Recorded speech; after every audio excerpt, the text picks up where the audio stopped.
Good evening and welcome to the Gin and Tonic Show on this Friday, the 14th of June, 2019. Good evening, as always, to my co-hosts, Thunderous and Stop Spamming. How are you guys today? Excellent. I miss Monday and I'm completely gone. And I thought it's Thursday. Glad to have you back. Hi, everybody. Welcome to the show. And I particularly want to give a big shout out to my colleague at work who goes by the name of Borat. I'm glad you're listening and I hope you enjoy this evening's show too. Welcome, Borat. Indeed.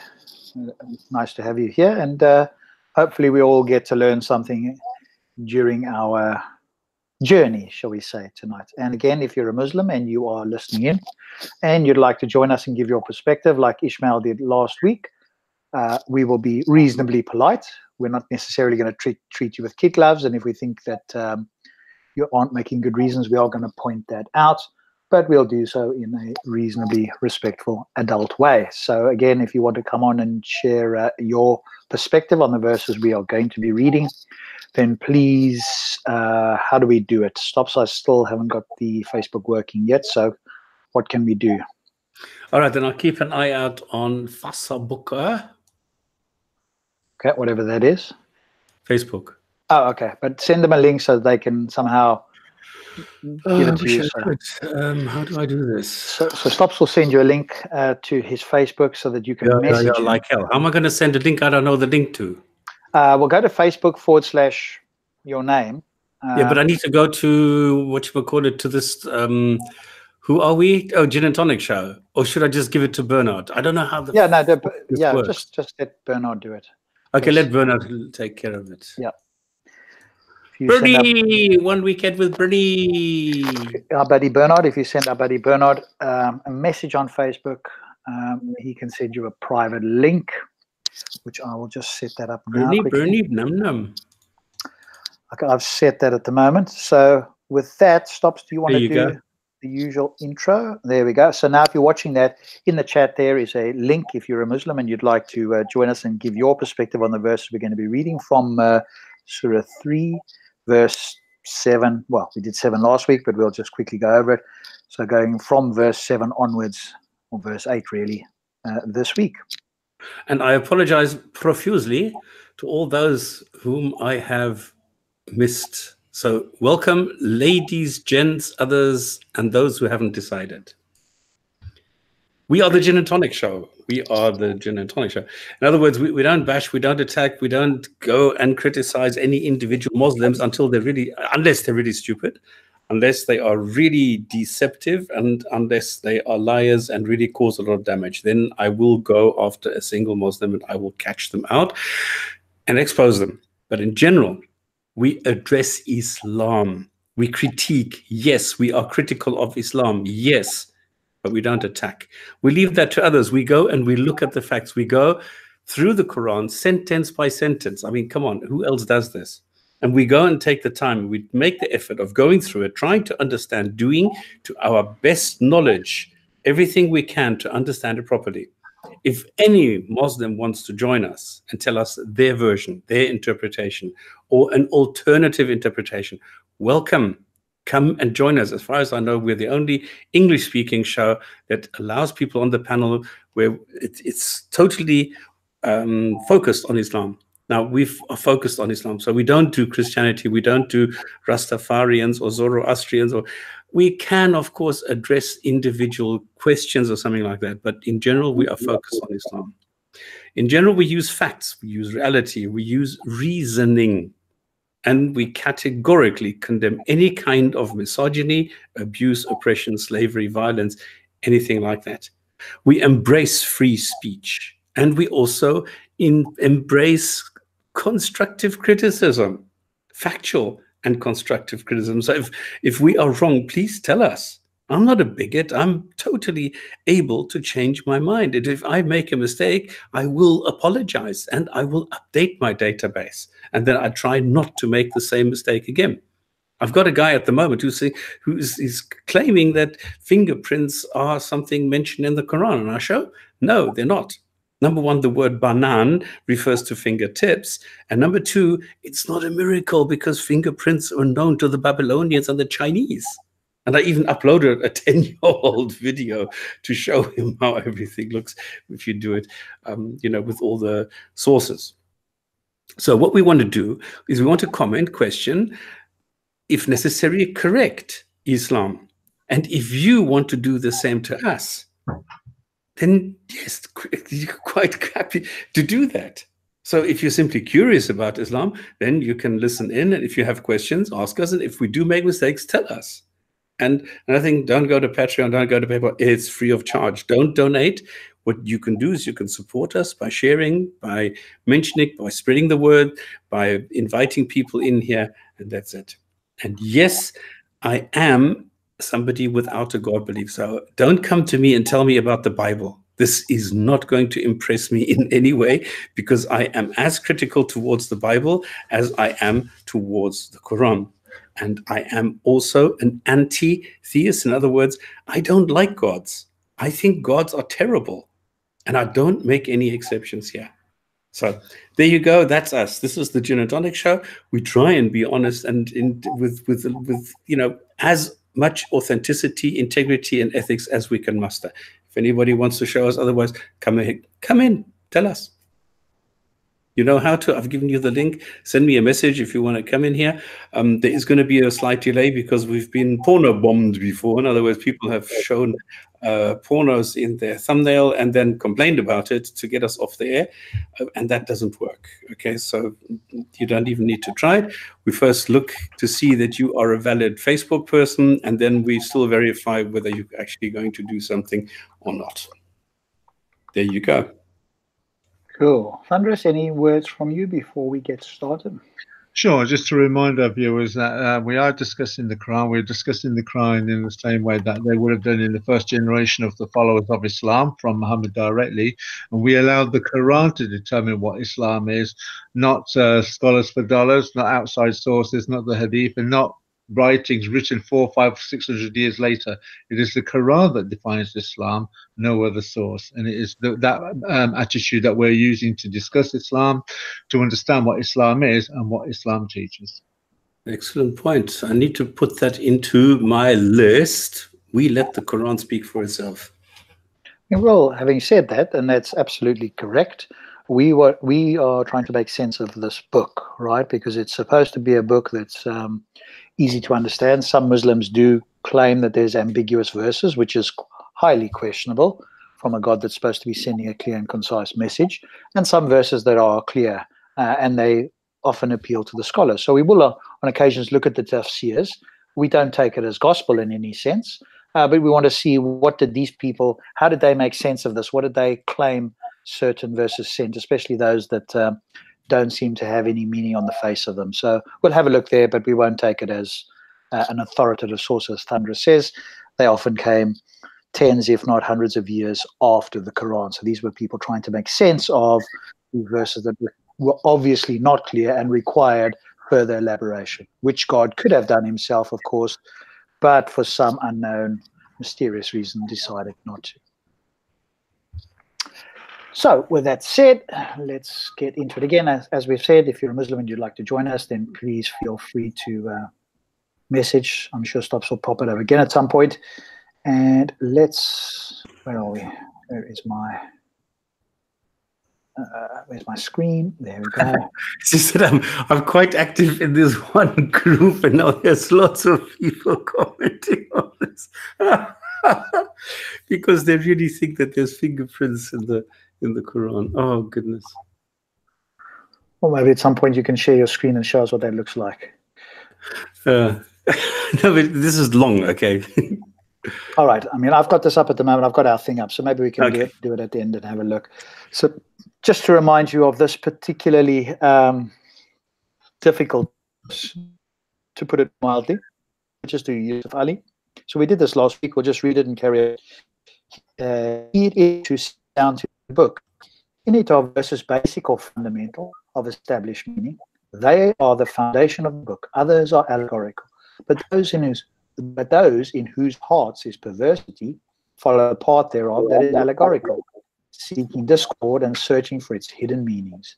But no one knows its hidden meanings except Allah, and those who are firmly grounded in knowledge say, we believe in the book, the whole of it is from our Lord, and none will grasp the message except the men of understanding.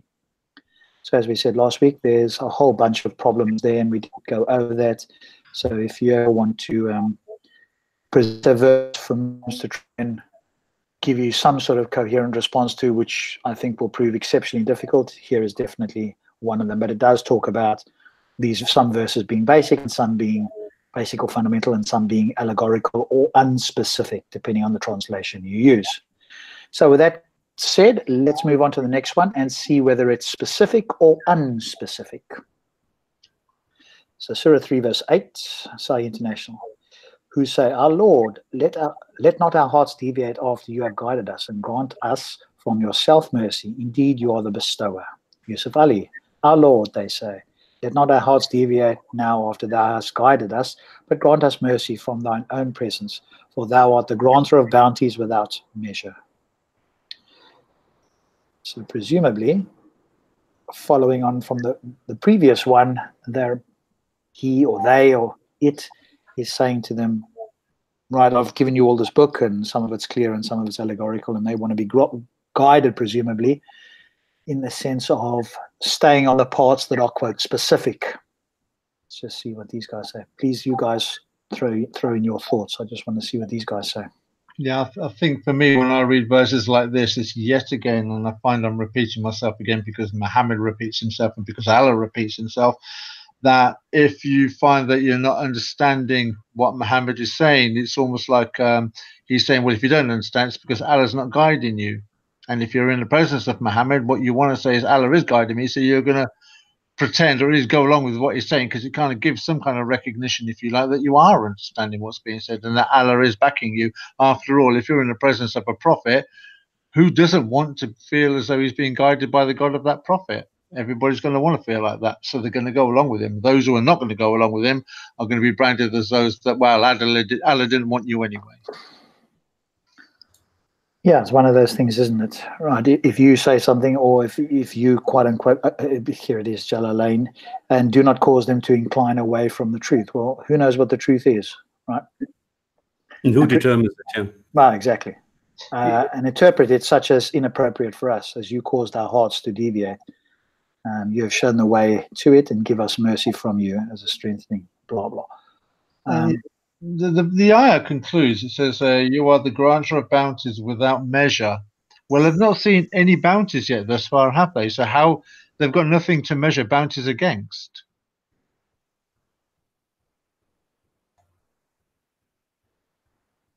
It's not as if Allah has done anything for them thus far. All he's got is a prophet reciting in poetic fashion some words that he keeps repeating and mumbling. There's not been anything to the benefit of the people who are listening to Muhammad. They've not, they've not increased in wealth. They've not suddenly found crops growing in their areas. It's not as if they've become agriculturally prominent and therefore reaping benefits and profits from it. They've not become affluent as far as any other kind of status is concerned, and it's not as if they've gained any kind of intellectual or academic knowledge to further advance the community that they're in. So what bounty has Allah placed upon them thus far, and how can they measure it? If Allah's mercies are bounty, if Allah's bounties are without measure, well, they've not even got a bounty chocolate bar thus far. Yeah, and again, that's just one translation as well, right? So this granter of bounties, here it says you are the bestower. Maybe you can add extra translations as well. I mean, they all say something different, right? But the idea is still the same. There you go. Thou art a bestower. Yeah, but bestower of what? If I give you something, what am I giving you? He's just making a statement that he gives. Gives what? Well, again, these guys claim that he gives you access to the truth, or the right way, or whatever it is. What does it say here? Incline, does not cause our hearts to deviate. So the bounty presumably is a bounty of truth, although it's very difficult to discern what that is. Yeah, but we've proven in the past 4 or 5 weeks that thus far all Allah has done is lie or give ambiguous statements that nobody can understand but him. So where is the truth in all of that? Well, that's where presumably the faith comes in, although there's very little in the book itself that steers you in that direction so far, at least. Yeah, but if Allah is giving truth, the whole point is they discern the truth, and then they can see the truth, and they can reconcile the truth as far as gaining their faith is concerned. If you can't see what the truth is, how can you build your faith on that? Yeah, well, I agree. Well, there's another thing. It says here that now that you have guided us, excuse me, this is the second chapter that we're reading. The Quran has not existed yet. It's still in the process. It's still right in the beginning. And now already somebody has been guided. Where's the guidance? So far, we've only had one chapter. How can it say that, let not our hearts deviate after thou hast guided us? There's nothing like that. Well, presumably this is, they might argue, of course, this was in the heaven already. And so this is just part of the plan. So it's almost, and maybe they'll claim that's not what it says in Arabic or whatever the case may be. Or what they might say, I'm just thinking devil's advocate because we don't have a Muslim to attempt to explain this sort of stuff to us. So maybe he's like talking about it in the present as if it's already happened because he knows what's going to happen. So I don't know. But yes, you could definitely word it better than that, right? How has he guided you when the book hasn't been revealed to you yet? Even presumably he's talking from his own perspective, which doesn't help the human being who's listening, right? Because that could be confusing to them. He's talking about how he has guided you because he knows what's going to happen. He's talking about the future as if it's happened in the past. Yeah, exactly. And Rashid Khalifa doesn't go into this. He's more clever. He says, you are the grantor. So you grant things without specifying anything what it is, not whether it's bounties or not. Just you're the one who grants anything without saying what. I guess the question is, how do you know if he's granted you something though? So what is it for a Muslim or a non-Muslim or a staunch believer and somebody who's maybe a Muslim who's questioning this? How do you know what has been granted to you, and how could you demonstrate that to somebody else? No, he's saying that this is somebody, this God can grant you something, and whether it is being granted to you is whether you are deserving of this being granted something. How do you know if you observe? How do you know if you are deserving and if something has been granted? This is the problem. Not even Muhammad knows, and this is up to the God. Only Allah knows best what is being granted to whom on what basis. So if you are a good person or not is only decided not on. This is the contradiction. On the one hand, you have its good deeds. On the other hand, it's belief. On the other hand, it's we don't know. It's up to Allah. And this is what I was saying earlier on about it's not as if they've gained in any academic knowledge to further the community by the way of sciences. It's not as if the community is gained in any further advance as far as agriculture is concerned and therefore profited as far as food is concerned and maybe from any industry that they can create out of that. They've got nothing to measure the bounty against as to what they were before Muhammad and what they are now listening to Muhammad as far as bounty is concerned. There's no further increase in their plight, scientifically, socially, morally, financially, agriculturally, in any area at all. They're no further forward than the Quran is at this moment in time as it's being revealed. Yeah, but there will be more sentences saying that he will grant you the booty and he will require 1/5 of the booty. The rest is for you. So, you know, there are some indications later on what is going to happen. And that is, you know, if you're a good robber or something or a good pirate, then you are obviously going to get rewarded. I thought that the only booty that Islam's going to see thus far is if Beyonce becomes a Muslim. That's a hell of a booty, yeah. Oh, goodness. All right, let's move on to the... Whoa, I went and deleted that translation. That's not helpful. Yusuf Ali, back you go. Right, let's move on to 3.9. 3.9, Sai International. Our Lord, surely you will gather the people for a day about which there is no doubt. Indeed, Allah does not fail in his promise. Yusuf Ali. Our Lord, thou art he that will gather mankind together against a day about which there is no doubt. For Allah never fails in his promise. So is this sort of talking about the day of judgment or the last day, or let's see? Yeah. But he's not saying anything new here. No. As far as religions are concerned, all religions that I know of always point to a day of reckoning. So Islam is actually one of the last religions to ever come on the planet that's actually talking about a day of reckoning, which is already spoken of in Judaism. There's a day of reckoning in Christianity. There's a day of reckoning in Zoroastrianism. There's a day of reckoning in Hinduism. There's a day of reckoning, the Kurukshetra. So he's only repeating a day of reckoning, which is already in amongst religious beliefs and texts at that time. Yeah, which is the whole reason for a God in the first place. You want this supernatural overlord and punisher and policeman of the universe, to make sure that everybody is treated just and gets their just punishment that humans don't do. Yeah. Just looking, so Jalalain claims it's the day of resurrection. What does that actually mean? What is, in Islamic parlance, a day of resurrection? No explanation is being given here or in Islam as to what it really means. What does it point to?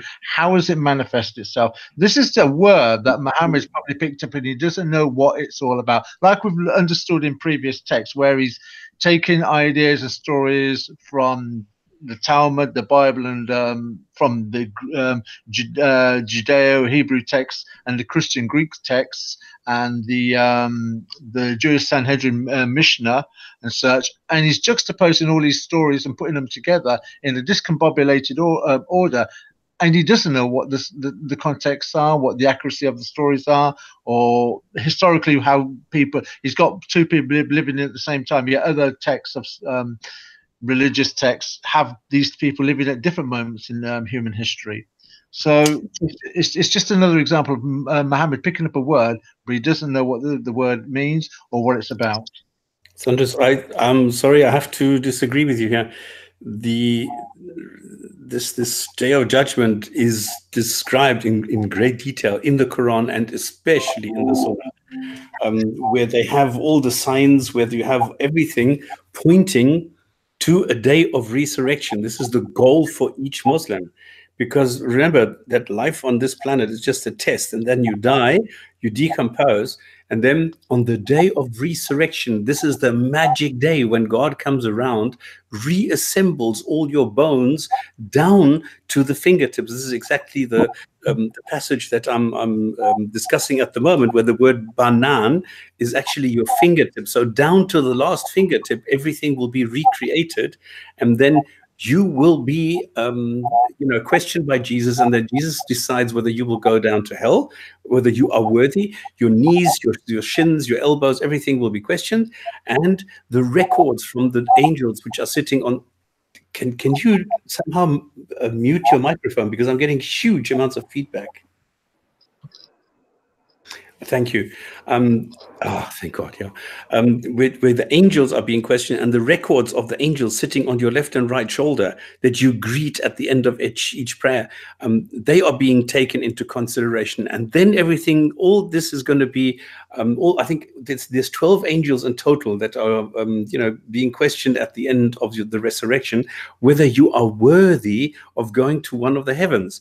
Now, remember, there's different levels where you have 3 primary levels and then 7 secondary levels, and everything is being discussed on this day of resurrection, the bestest and of the best of the highest days ever for a Muslim, because that is the day they will go. And then this is where the martyrs come back, and they have to intercede for their parents, and they can beg, and then the parents will be rejoined, and then you get your favorite poodle back, and all these things. This is the highlight of the entire religion. But can I just add on that? When Sure. I say he doesn't mean, I totally understand what you're saying. That's what Islam teaches. But he's got a word that he doesn't know what it means. And this is what I mean by this. The word resurrection doesn't mean go to heaven. Go to heaven is an ascension, not a resurrection. In Judeo-Christian parlance, nobody goes to heaven. A resurrection means literally to stand up again, meaning they understand what they do. This is exactly what he says. You will be resurrected, and you will be resurrected in your body. Remember, the Pharaoh had the same thing. He was kept alive in his body. And the same thing is going to happen to you. Even though you've decomposed, you will be put together. You will be reassembled. You will be resurrected as a human body, and then you go to heaven.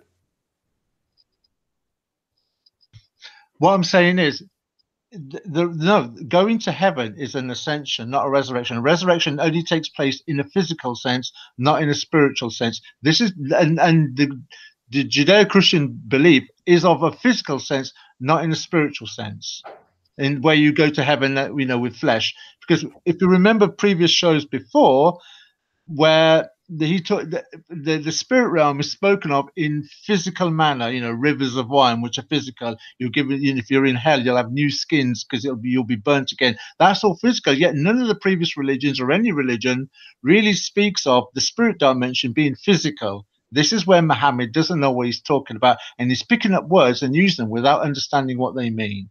That's the point I'm trying to make. I understand what you're saying, but you have two different concepts here. One is the resurrection, and the other one is the ascension. Which is what he's mixing up without knowing what he's talking about. No, in Islam it's different.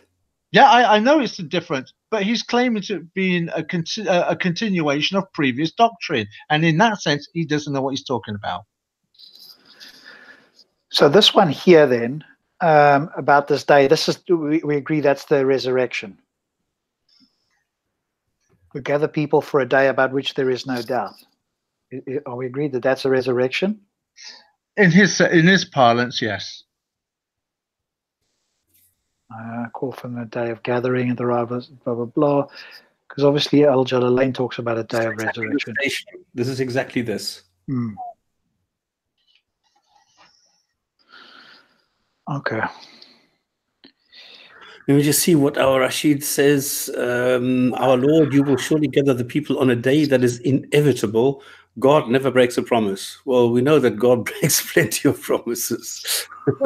What does he mean by gather them? I mean, there's 6 billion plus on the planet now. Is he going to bring us all to one location? He's going to gather. Huh? Only the Muslims.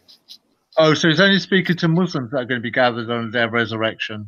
Well, presumably there'll still be some alive, right, Stops? So what happens to those that are alive at the day, right? Because all the rest will be dead. Okay, this is not being discussed when this will be. So it could be that there are people alive. It could be that there are no more people alive, and it could be happening tomorrow. So this is not something that is, that has a timeline. This could happen tomorrow. This is why they're saying you better convert now, because if the day of judgment comes tomorrow, all those who are dead will be resurrected, and the ones who are not Muslims will go straight to hell, and then the ones who are Muslims will be questioned. But that's presumably the live ones and the zombie ones that have been resurrected. So all Muslims for all time will be resurrected, and those that are alive today will see the rest of the Muslims resurrected in some form. Everybody else goes to hell. Is that it? That's it. So the life as we know it will end for everybody. Right, but that might be a natural event. It might not, and it can happen at any time. So, right, how is that ever falsifiable? Is that like a prediction? Because it's one of the worst ones ever. Because if everybody gets wiped out by an asteroid, right? If this planet gets, all life or most life or human life gets wiped out by an asteroid, is that the last day? Nobody will be around to know, right? Unless, of course, everybody gets resurrected and the rest of us will go to hell. Yeah. Yeah. Okay. Right. Another one of those, to say the least, dubious sentences without any specifics there. If that's supposed to be a prediction, it's terrible. They said, at least with Harold Camping, you guys all remember Harold Camping, and anybody who doesn't, he's a sort of, I don't know what to call him. My first thought would be a Christian fundamentalist, but that may not be the right word. He claims to be some sort of a Christian who's on multiple occasions give us a specific date where certain Christians of some sort will be bodily, what's the word, ascended, resurrected, or ascend, and everybody else will go to hell, or words to that effect, right? With a specific date, right? So it's falsifiable. Is it Judgment Day that everybody uses? Who? Judgment Day? Yeah, it might be. Maybe it's a Judgment Day. Yeah, it could be Judgment Day. I mean, at least he gives a date, right? That would make the Quran. Is that universally used? What? The word Judgment Day, is that used everywhere? I think, Judgment Day. Yeah, I would accept that. That Judgment Day is probably a universal term, or understanding that when you use that term, it is kind of like a day of reckoning between mankind and God. And you know, it would be very impressive if the Quran gave an actual date, right? Because if that date comes and it happens, it's amazing. If that date comes and goes, then the Quran is, you know, that would really be the Quran would be testing itself, right? We wouldn't have to do anything. It could do the Harold camping, you know, on godly steroids, and give us a specific date, which, you know, you would have no doubt about. There wouldn't be, well, maybe it's the Gregorian calendar, maybe it's the sort of Islamic calendar, whatever the case is. There's a day set in stone. When that day comes, at least everybody can, you know, you can get yourself ready for it, right? And if it comes and goes, well, then we know there's a problem. If it comes and something happens, then we know, well, we just lucked out, right? Islam says it soon. Time zones will help as well, because, you know, if it's you know, Judgment Day, the 12th of July, but is that 12th of July in what country and then what? Yeah, exactly. Presumably Mecca, right? So it'll all be, because Mecca's the center of attention, right? So maybe, but again, that would be helpful to be in the book, right? All of those sort of things would be extremely helpful, and that would be an impressive prediction, because at least it's falsifiable in that sense. I think the first thing, a prediction has got to be falsifiable, right? So other like this sort of thing, yeah, exactly. There's no way to know. There's Rob, I can't remember. Muhammad Islam, is that the guy who just yaks and doesn't give anything? Yeah. I can't remember. Islam, sorry. I think you've been on. It something rings a bell, but I can't remember what it is. And if you're asking how do I get on, for us just to sit here and listen to you yakking away, not giving anything useful, it doesn't really make any sense. Give us some comments that are useful and maybe. But at the moment, I don't think so. Is that peaceful or somebody like that, do you think? It could be. I can't remember who Muhammad Islam was. Yeah, because ring a bell, but he came on the show. Yeah, because there's a comment in the there now by RCW. Judgment Day is when the sun expands and boils the oceans. I remember that, and it's like people are going to drown in their own sweat as well. I remember there's a hadith that says, I think it's a hadith, that you're going to the sweat, they'll be perspiring so much that it will come up to the, you know, their lips, where they're going to think that they're going to be drowning. Also, that's the day when the people in sandals build tall houses. Yeah, that's terrible as well. Obviously, that hasn't come to pass. So. Yeah, because there wasn't any tall houses in the time of Muhammad, eh? Yeah, but that whole sweat thing, that's a false claim anyway, right? If the sun does expand, you won't have time to sweat. You'll just be incinerated, right? So that won't happen either. So because it will expand fast enough that the atmosphere will be burned away, and you know, you won't have time for any of that. So again, but the tall sandals, what the people in tall sandals will build tall buildings. Well, what's tall building? Greater than a tent or what? Yeah, exactly. Yeah, give us a date, time, precision. That's my word. That's the only word you need. Precision. Time, date, place, who, when, where. You know, precision. And we get exactly the opposite. That was hardly a sign. With the greatest, was hardly a sign. You know, tall buildings. I mean, that's just like a useless statement. That's not pointing to anything of credibility. And it's also one of those that you retrospectively look back and apply, a bit like one of Nostradamus' quatrains. You know, it's meaningless. It has you know, it's like most of. I was having this discussion with Borat earlier on today, funnily enough, that most of Islam's predictions and scientific statements are like Nostradamus' quatrains. It's only after the event that you sort of like retrospectively apply something that almost fits. You know, to give it any kind of credibility. So that's what Muhammad Islam is just doing in the chat. This is exactly this. There's a prophecy about the Persians winning within 3 to 9 years, and this is bullshit. Okay, number one, it's not a prophecy. Number two, it's not the Persians. Number three, it's not within 3 to 9, and it's not historically proven. This is bullshit. It's just, you know, it's something that Rob has just explained it. Rob has just explained it 2 minutes ago. And then you, as a complete idiot, you do exactly what we said not to do, because you cannot falsify it. You cannot provide anything, because it's just somebody winning some battle sometime in history within the last 2,000 years. It's bullshit. And the last thing is, the last comment is, this happened while the Quran hadn't even been finished. Yes. Yeah, if you give a date, you know, a very accurate place, the number of people involved, how many died, who the leaders were, that sort of thing. Again, that would be more on the side of something that we can look at more seriously, right? But the Persians will defeat the Romans in 3 to 9 years. Yeah, exactly. So if there's a small little skirmish and somebody, 10 people defeat another 5, then you claim that as the prediction or prophecy being fulfilled, right? How do you know Uthman didn't have that? How do you know Uthman didn't have that when he was compiling the Quran? No, we don't, right? But it's like somebody was saying, maybe it was Skydive Full, or somebody was saying, right, with World War II, right? If you said that the Germans will be defeated even if you said in 1945, right? You could take the First War in North Africa. You could take the D-Day landings. You could take any of the battles and say they were defeated, right? If you meant the end of the war where they surrendered, right? And there was an official sort of surrender, if there was such a thing, then you could go with a specific date. But it's just too general, right? Because any battle that the Romans would have lost, could be conceived of.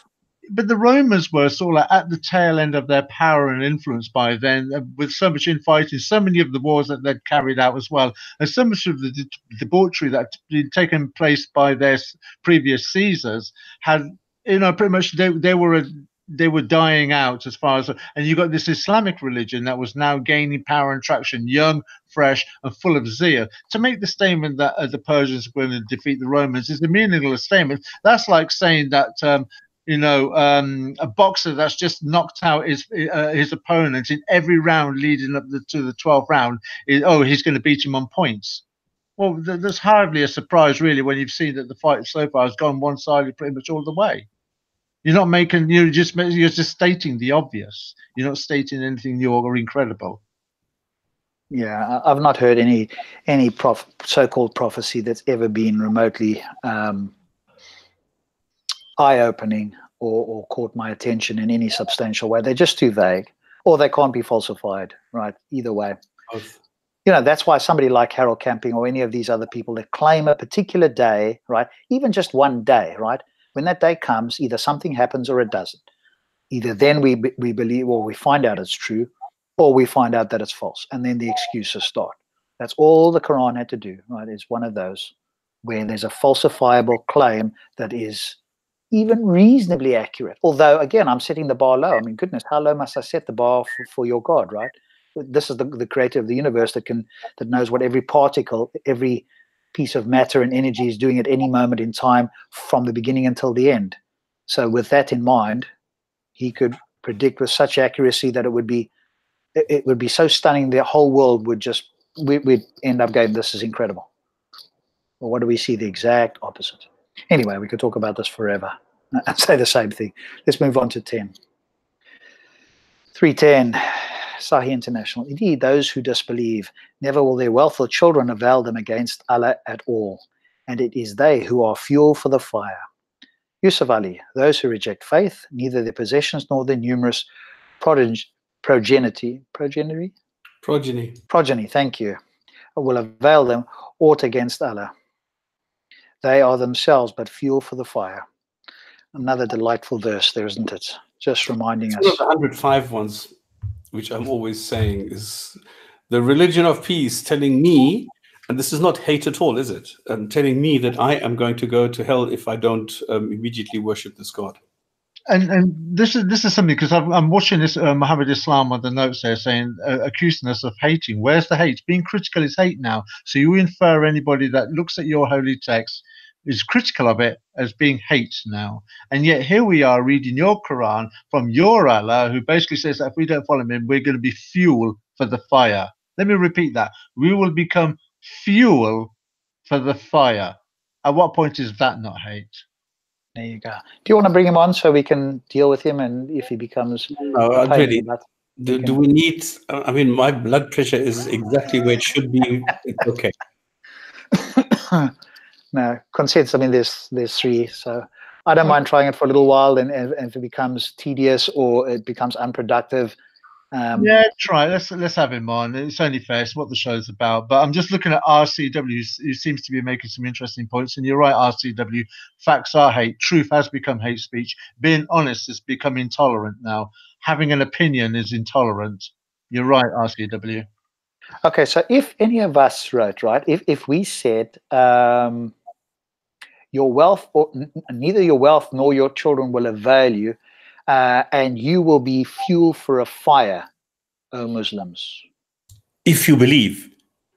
Well, you can say that too, I suppose. If I say, okay, if you believe you're Allah, you are going to be fuel for the fire of the atheists. If I were to say that, I would be, come on, I wouldn't be, alive for a few seconds, because everybody's going to say, are you fucking mad? You are the hate speecher number one, da, da, da, da. I would be banned from all social media. Come on. Of course I would. I mean, the point is we can, like you say, we can tweak the sentence slightly and turn it the other way, right? And say, you know, we can leave out the disbelief. We could just say, O Muslims, your wealth or children avail nothing. And we could just leave out Allah, obviously, because we don't believe that. So we're doing the opposite. And you will be fuel for the fire, right? If you put that into a tweet, right, just like that, that would be considered by many on the far left and many other gullible people as hate speech, right? So how is this not, in this time of anybody saying something that could hurt somebody's feelings? Fortunately, we're thick-skinned, but imagine if we weren't thin-skinned, we could start writing out, here's another verse we can just add to the hate list, right? But we've had this conversation how many times, Robs and stuff? Yeah. How many times have we had the conversation that when you listen to people and how intolerant they are of when you're being critical, and yet the very epitome, the very standard, the very example of intolerance and hate speech is the Quran every single time. In fact, when you have a text that says non-Muslims are the worst of creatures, I challenge anybody in any language, in any culture, to bring out a phrase or a saying that that is more hateful than a religion whose God says this is what I think of you, and 1.7 billion adherents who follow that religion. Sorry, 1.2. I got the figure wrong last week. I'm getting it wrong this week. 1.2 billion adherents say we have no choice but to agree. So therefore, by implication, every Muslim listening to the show and every Muslim on planet Earth that sides themselves or aligns himself with Allah hates non-Muslims and thinks that they are the worst of creatures. In fact, as Borat put it earlier on today when we had this discussion, we are worse than maggots in their eyes. Now I've just unshared so I could see what was going on in the chat there. I think Muhammad Islam is old Ebstax gang. I think he's one of the Somali Muslims that has joined us on the show before. So up to you entirely, Stops. We don't want your blood pressure to go too high. You can always mute yourself, or you can go in at some point if you like, however you like to do it. But if he's willing to come on and give an interpretation, then we will see what his basis is for it. Do we want drama? I don't know. If we haven't had any for a while, and sometimes it's attractive for people. I think, to be honest, if we are the show that we claim to be, sometimes every now and again, if there's an opportunity, you've got no choice but to take it. If it carries on in a very intolerable way, just eject. And the audience that's listening to the show will see it for what it is. Okay. All right, let's do it for a little while and see what happens. So I'll reshare the screen again. So Muhammad Islam, if you want to come on and give your opinion here. Firstly, you tell us what hating is and how we're differentiating one hate from another, because I think there's a consensus on this panel, at least, that this verse, among many others, is pure hate. It's the guy who blocked Thunderous. I don't know. Because this is what Simon James was just saying. He did it to Thunderous. He blocked him. He came on the show, blocked Thunderous quickly, and then and then before I ejected him, he'd already blocked Thunderous, and then Thunderous couldn't get back on. Okay, in that case, then no. If that's the case, then obviously we're not going to have a troll on here. So, no, I'm afraid not. We're not going to have any of our guys blocked or anything like that. If you wanted to come on for a discussion, fine. But if you're coming on here to troll, and if we've had that before, and thank you for the eagle-eyed viewer who remembered. This was Simon James. Yeah. I do remember that happening, but I didn't remember it was him specifically. So there we go. All right, let's move on. I think, we'll move on from there. All right, so I'll chalk this up. If we're going to play this hate speech game, which I'm not for, but again, just to show that it works on both sides, I think we're in agreement that we could chalk this up as hate speech in this day and age by those presumably who have some sort of subjective standard, or if they're going to claim this is not hate speech, again, what is their standard? How do we differentiate it? So there we go. 310. Add that to the hate speech list. 311. Psi International. Theirs is like the custom of the people of Pharaoh and those before them. They denied our signs, so Allah seized them for their sins, and Allah is severe in penalty. Yusuf Ali. Their plight will be no better than those of the people of Pharaoh and their predecessors. They denied our signs, and Allah called them to account for their sins, for Allah is strict in punishment. The all-merciful God at it again. Well, obviously not. So that denies all mercy, right? So again, here's a verse that simply denies that trait. The all-merciful denied you. Sentence number 2 in the Quran. Sentence number 2 in the Quran. Yeah. Yeah. You can't be severe in penalty or punishment and still be all-merciful. The whole definition of mercy is that you withhold punishment and show your mercy, right? So, the previous one, they will be fuel for hell. It contradicts it as well. Yes, well, there's going to be a lot of that, right? But somehow they'll sort of say something, presumably, that lets them sleep at night and think this is not a contradiction. Right?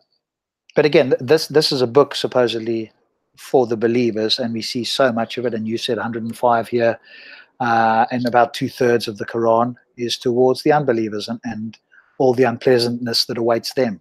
Right? If I was writing a book for, I don't know, believers of the Rob religion, whatever that might be, right?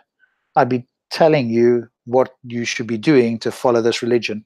I'd tell you about the consequences, but I'd let you know once about it and then get on with it, keep the book short and to the point, and let you know what you need to do, not necessarily time and again about all these unpleasant things that will happen to the people who don't believe, right? I've said it once. How many times do I need to say it, right? But clearly, and I think Thunderous has mentioned this before, right? This was done at a time when he was trying to appeal to certain people, right? So he had to keep repeating these things, and that's how presumably these verses have found their way into the Quran on many occasions, reminding them about the severe punishment, right? Because people of those days, presumably, apart from anything else, responded to some sort of coercion, especially if there was unpleasantness involved in not following it, right? So because how many times have we read this? We're only on Surah 3, right? How many times? I don't know now. But like you said, there's 105. But up to this point, 10, 15 maybe? I don't know. But now the people of Pharaoh. My history. The thing is with the people of Pharaoh, it's yet again 123,900 prophets were sent out by Allah before Muhammad. And out of all those prophets and messengers he sent, he can only relay stories in the Quran that have come from a previous text, one previous text, no other, only one, out of all the messengers he sent before. And this for me is quite a discrepancy as well, in as much that if you've sent out 123,999 prophets before Muhammad, why is it we're only getting stories from one book? It's also from the Gita. What, Pharaoh? No, stories. Okay. What do you mean, stories? The stories that you get in the Quran are not only from the Christians and the Jews, but they're also from the Hindus. I don't recall any, so I stand to be corrected on that one. Well, for example, the mountains. This is straight out of the Bhagavad Gita. But the mountains are pegs. The mountains as pegs that don't shake, or like what do you call it? Pegs that somehow stabilize the ground. Okay, what I meant by stories was, like a historical account of peoples, or this is a famous question. Name 3 prophets that are not in the Bible. You can't. They're all from the Bible. That's what I mean. And the stories are as well, like this account, or they're from the Talmud. They're not from any other source from another location in another part of the world, considering 123,909 prophets were sent out there. You're not finding a historical account written of a certain person in a certain location or having a certain experience. I take your point there, Stops, about the mountains. I wasn't aware of that. But still, that's what I meant, though. Pharaoh's written off in the Hebrew scriptures. We're not finding an account written in the Bhagavad Gita of some guy over in India because of Muhammad, because Allah sent a prophet over there. Yeah, we would definitely expect some of these prophets to be saying exactly the same thing as Muhammad, and for them to appear, throughout the different groups and tribes and so forth, right? Well, where's the Oriental prophet that Allah sent to the Orient? The Chinese, or what about Africa? He must have sent somebody to Africa. So where's the experience of the prophet, or the narrative of a prophet that he sent to the Africans? To Iceland. Wherever the humans may be, Europe. And so let's just check in. Blah, blah, the last message that you said was, what a warm heart he has. What's that? There's a question in the chat, because there was a break for some odd reason. There was no chat. It was dead. And now it started up again. And Blabla is asking, can you see my last message? So I'm just telling him that the last one that he made is what a warm heart he has. And that was the last one that I can see here in the chat. But the chat went dead for a couple of seconds. So what you said, that Muhammad was a spam bot of his day, repeat the same stuff over and over in the Quran, absolutely true. But we could not see this in the beginning, in between now and a couple of minutes ago. I can't see a timeline here. So this, just for clarification, there was something wrong here with the chat in the Hangout. Okay, cool. So these people of Pharaoh, are they supposed to be talking about the people of Pharaoh during the time of Moses, where the what do you call it? The 7 sort of things came down on them. Is that the people they're talking about? Well, this is the problem. The Bible, unfortunately, treats Pharaoh like a name. It doesn't say which of the pharaohs it was, and the Quran copies the mistake, because they also don't know which of the various leaders or the great houses it was that they are referring to. So Muslims have had a really, really tough time in somehow coming up with a timeline. So what happened because you have Haman, and Haman is mentioned, I think, 4 or 5 times in the Quran, and this is crucial for Muslims to make the claim that, yes, because Haman is mentioned, Haman was found in hieroglyphs, which he wasn't. And so what they have done is they've taken Haman Ranke and the names of all the pharaohs and all the names of this era, and they have taken all the Egyptologists, and they've gone through them with a fine comb and tried to find any kind of time allocation. So what they've done is they've said, okay, we're talking about Ramses II, and we're talking about Remta, his son, because it must be 2 different pharaohs, because the first one found Moses as a child, as a baby. So if Moses then was an adult, it can't be that the guy who was a grown-up found Moses as an infant and then was still alive when Moses was something like 60 years old. So they had to split it up, and they had to come up with 2 names, and they have allocated these 2 names, which are not true. It doesn't make any sense. Ramses couldn't have followed Moses through the desert, just standing on a chariot as a 92-year-old with a broken knee and things like that. So they must have come up with the second one. They tried it with Remta, but this also doesn't make sense. So there's several problems here with the pharaoh, especially that they are treating it as a name and not as a title. And here, Ibn Abbas seems to claim that, again, presumably he's getting this from somewhere, that they did with people of Moses on the day of the drowning. So he's seeming to point to what they talk about here, the people of the Pharaoh. If I understand this correctly, he is pointing here to the people of the day of Moses and the drowning. So that presumably would have been where Pharaoh is supposed to be of chasing him through the Red Sea, right? And it parts, and then it drowns them all. That's there's a story in the Quran which says, okay, look, if you repent now, then I'm going to save you. And the Pharaoh said, no, fuck you. And therefore God then killed him and then preserved him in his body as a sign for everybody to see, which didn't happen, obviously, because all we have is a mummy. So that is not the intact body for everybody to see. So nothing here is correct. All right, so there we go. And then it goes into and this is something that Thunderous will appreciate, I think, because now you have to go to the Apocrypha, and you will see where then Pharaoh gets sent to Nineveh together, where he meets up with a guy in the whale, in the big fish, with Jonah, and this actually. The whole description of this is in the Quran in chapter 15, which is called Jonah. So this is quite funny. Can't wait to get to that. Yes, we'll see how that story plays out, right? Right, so obviously certain people of the Pharaoh denying the signs, and Allah is severe with them in his penalty or punishment, as if we hadn't heard that 10, 15 times before already, as if we would have forgotten it, right? Hard to forget when you keep hearing it every few verses. Right, 312, Sahih International. Say to those who disbelieve, you will overcome and gathered together to hell, and wrenched is the resting place. You will overcome and gathered together to hell, and wretched is the resting place. Right. Yusuf Ali, see if we can make sense. Say to those who reject faith, soon you will be vanquished and gathered together to hell, an evil bed indeed to lie on.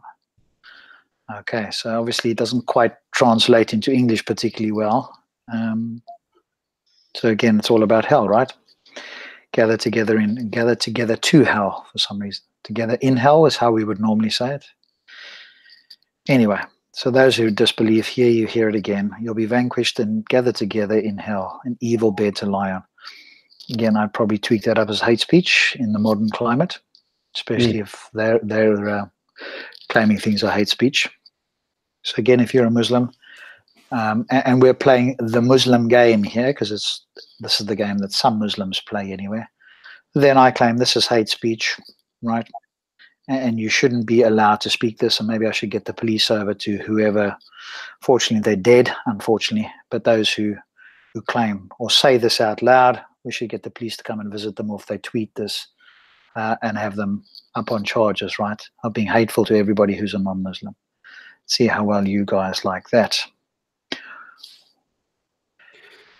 All right. I have a correction. I just made a mistake. I said 15, I think, and it's chapter number 10, not 15. Sorry. Oh, okay. Well, even sooner. So we'll come to it sooner rather than later. All right. 313. Sahih International. Already there has been for you a sign in the two armies which met, one fighting in the cause of Allah, and another of disbelievers. They saw them to be twice their own number by their eyesight, but Allah supports with his victory whom he wills. Indeed, in that is a lesson for those of vision. Yusuf Ali, there has already been for you a sign in the two armies that met in combat. One was fighting in the cause of Allah, the other resisting Allah. Those saw with their own eyes twice their number, but other doth support with his aid whom he pleaseth. There we go. This. Yeah. And this is a warning for such who have eyes to see. So which battle are they talking about here? Robert, can you... Okay, this is where I'm confused. Mm-hmm. What is a disbeliever? Isn't that something that is active? Is that somebody who is actively rejecting something? Well, presumably it's just a non-Muslim, right? Somebody who hasn't... No, sorry. In the explanation of the word, because for me, a non-believer is something very different than a disbeliever. A disbeliever for me is an active one. A non-believer is somebody who's passive. Oh, okay. So it could be a bit like non-theist and atheist, right? So a non-theist would be the overarching category, which would include babies, animals, trees, stones, things that don't have the ability or haven't yet been presented with the information about a God, right? So that would be a non-theist. And then within that, you have an atheist. So that's somebody who has heard the information and has rejected it. So to me, a non-believer would probably be similar to a non-theist. So it would encompass more than just humans. And it would certainly encompass humans that had never met or come across this information. And disbelievers, to me at least, would likely be people that had heard the message and rejected it. Okay, so I've got that correct, because I had this disagreement with somebody where I said, no, I'm not a disbeliever. I'm not actively doing anything. I'm just sitting here saying, no, you haven't convinced me. That's it. So I'm not somebody who's actively saying, I know for sure that there is no God, which in my eyes is stupid. I'm just a non-believer. I am exactly what you say, a non-theist. I don't believe these things, but to disbelieve means that I am actively rejecting your claims. Now, if you make a claim that the fingerprints are in the Quran, then yes, I'm actively rejecting that. But if you are just saying there's a God, I cannot be an active disbeliever. Okay, at least I don't see a possibility. I think we've had this discussion before. I think you could, because the non-theist is somebody that's a wider category. You have heard the message, you've obviously read it, and you've taken a great deal of time to look into this, okay. And you do not believe that the God exists. It's not like you lack a belief. A non-believer. Right? I'm still a non-believer. I haven't been convinced. Yeah, that's the bigger category, though. But if I say to you, because you've got this information, so you've got this information, you've got the various bits here, you know, you've read all of this sort of stuff. Do you believe the sentences in the Quran came from a God? No. Yeah, so there is an active denial that these sentences come from God, because they claim to come from God. So you have an active denial. You are saying, no, they do not come from a God. And therefore, by extension, this God does not exist, because if this book is false, then the God is false. That's the whole sort of thing to do with this. Okay, and I'm saying that you can only deny what has already been shown. So to actively deny something, you cannot actively deny something that doesn't exist. Well, you don't believe that it exists, right? But what you can deny is the claim that it does exist, because there is a claim out there. Yeah, that's different. The claim, yes, but not the thing itself. That is exactly what I mean. All right, so I'm yeah, okay. So, but I think when we talk about this sort of thing, we're talking about the claim that is being made. Because if you lived on a desert island and there was no claim, you wouldn't have a position either way, right? That is so exactly. And this is the claim that I am a disbeliever to the claim, but not of what is being claimed as such. So this is exactly the difference that I'm making here. The distinction. Okay, I mean, you can go with that position. I think one, to me anyway, and you may be different. To me, one entails the other. So if I do not believe the claim, that entails that I do not believe that the thing itself exists as well. Correct. Okay, I need to explain it. If I do make a statement like that, I need to explain it to show what is my definition.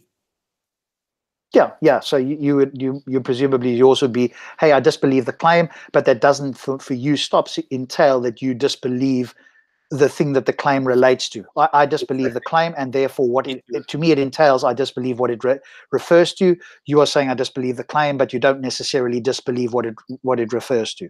Correct. That is the difference. Okay. Thank you. Okay. Cool. Yeah. Okay. So which battle is this now? Do we know which battle this is supposed to be? There's plenty. The funny thing is, you've got thousands of scholars all telling you something different, and you at the end of the day, you don't know who's telling you what and who's saying this relates to this and this. You don't know. So the context that is being provided by scholars it varies. Yeah, I mean, here Ibn Abbas is claiming Muhammad and his companions were 313 men. And another disbelieving, and another disbelieving, okay, whatever that means, presumably another disbeliever, and another group of disbelievers in Allah and the Messenger, Abu Sufyan and his army, which consisted of 950 men, whom they saw themselves as twice their number. Well, that's not twice their number anyway. But do you remember this 3 times their numbers? Sorry? Number 313. Sorry? Do you remember the number 313 that we had before with 313 men?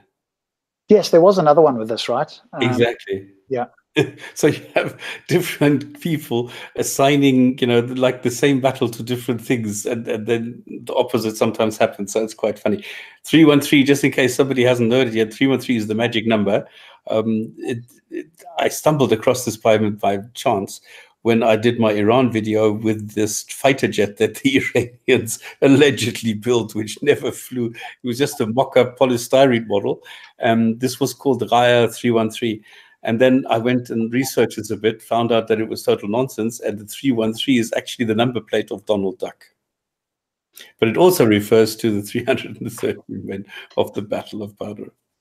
But the 313 is not twice the number of 950 anyway. So if I'm understanding this correctly, Abu Sufyan and his army of 950. Okay, hang on. Let me just check in. Do you guys read this as Muhammad and his companions were 313, and then another group of disbelievers in Allah and the Messenger? Abu Sufyan and his army, is Abu Sufyan the disbelievers? Are these the guys that are supposed to be double the number of Muhammad and his companions? Or are they part of Muhammad's army? Sense. So there must be something wrong here. So okay, that of Muhammad, there's two armies here. Muhammad and that of Abu Sufyan. Okay? So one was 313, this was Muhammad. And then you have Abu Sufyan, who was 950. And they saw themselves, in other words, the 313 plus the 950 was at 1263, were double. Double what? 2,600 and something. And they saw themselves as twice their number, as twice the number of that of the companions of.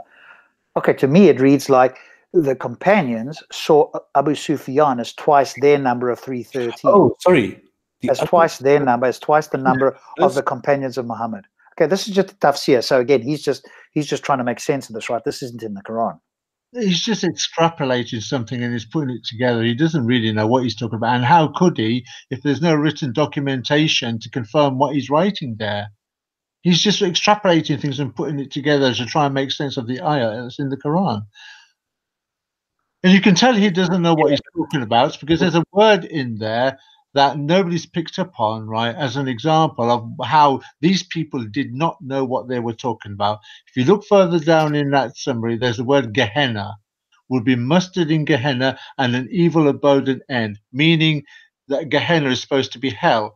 Anybody with entry-level knowledge of Hebrew will know that Gehenna isn't isn't hell. It was actually a rubbish tip outside Jerusalem, and dead bodies were thrown in it that weren't worthy of a burial. People that were criminals, murderers, they were executed, and their bodies were not fit for burial. They were thrown in a place called Gehenna. I do remember the name, but I didn't remember that it was a burial place. Anybody who knows anything about the language of Hebrew and Jerusalem, all they got to do is type it in and they'll see it. And some people mistook it for meaning hell. Gehenna was actually a rubbish tip. That is a fact. And the fact we see it in this writing here proves these guys did not know what they were talking about, which further reinforces what I said earlier. Muhammad did not know what he was talking about. He was picking up words from the Jews and the Christians, not knowing what they meant. Okay, but we're talking about something else. Rob is trying to look at the claim in the Quran, which is the Bible. And I'm saying go down a little bit, you will see how this is being explained. And then you can go and say, okay, the Christians came and invented heaven and hell as physical places. And then Muhammad went and got this wrong because he mistook exactly what you are saying, the proverbial place of the Jews and the physical place, mumbled everything up and then came up with his own version of hell, which he liked very much because it was a real, a nice threat. But here it says it again, right? So the companions were 313 men, most of them on foot with horses, plates of armor, blah, blah, blah. Where does the number 313 come from? This is guys 400 years later. Sorry, he's writing this account 400 years later. So what's his source for the number 313?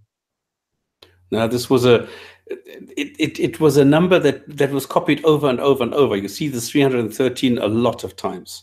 Okay, so where does the number 900 come from? No idea. This is the point. They're making this is. I mean, look at the age of what's his face, Adam. How old was he?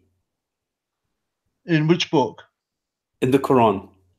I don't know how old. I know how tall he was in the Hadith, 90 foot, but I don't know how old.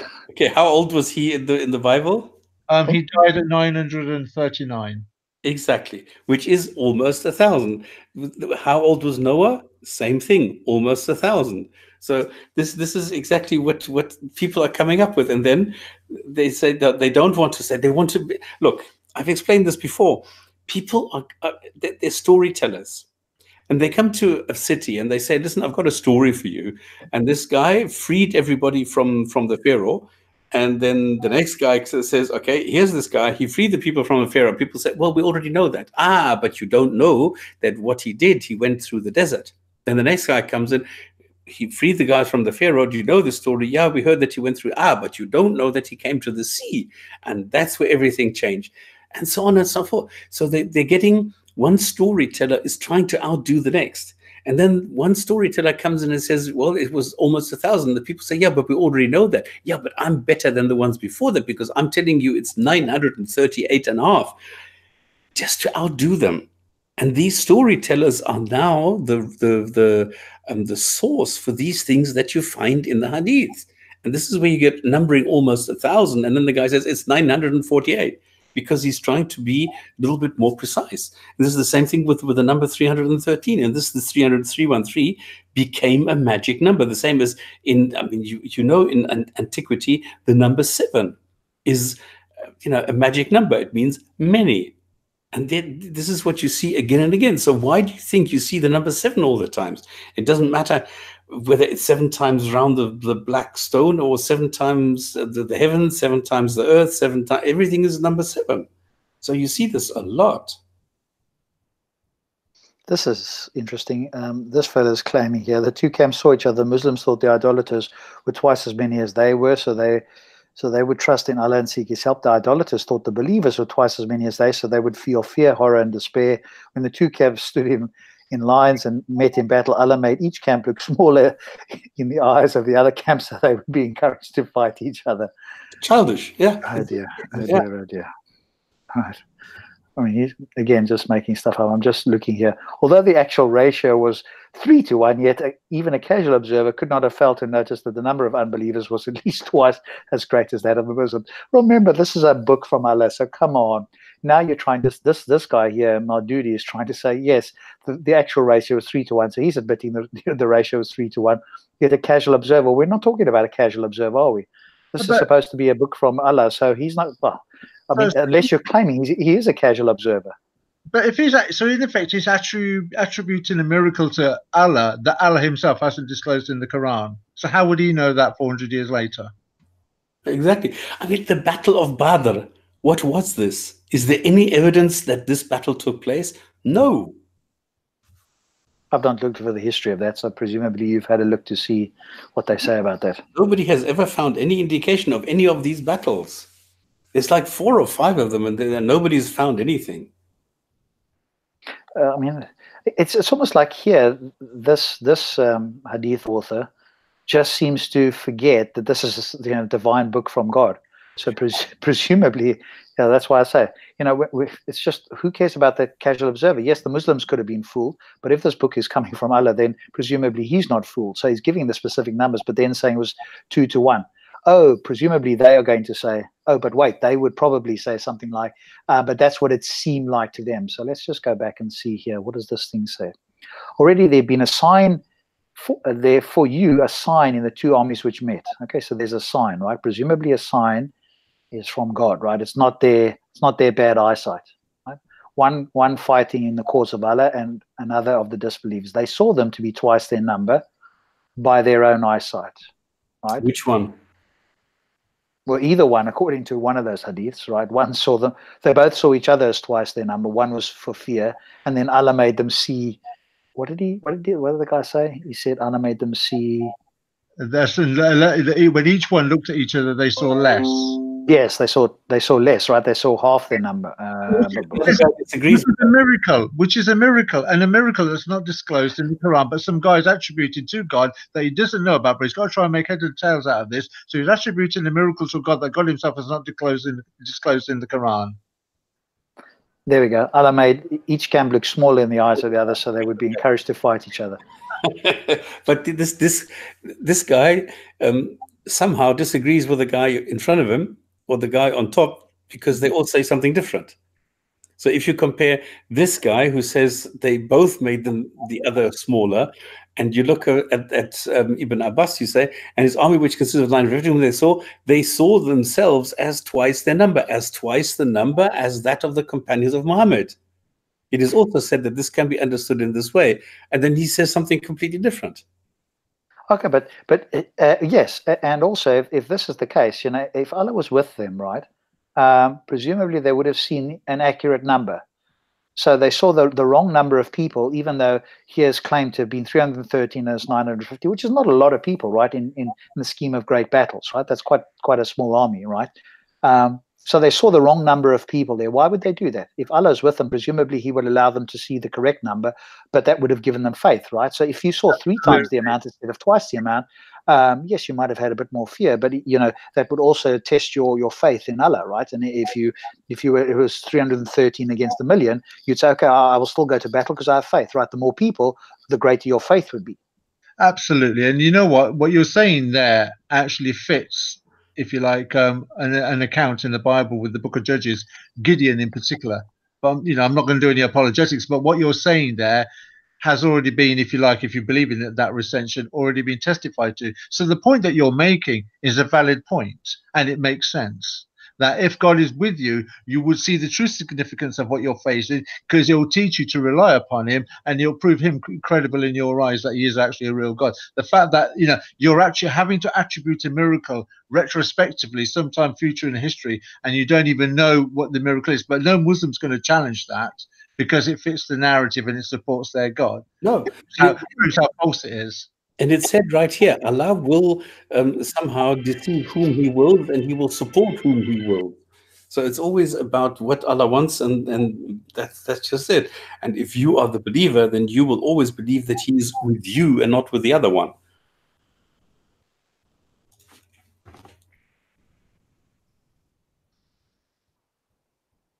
Okay.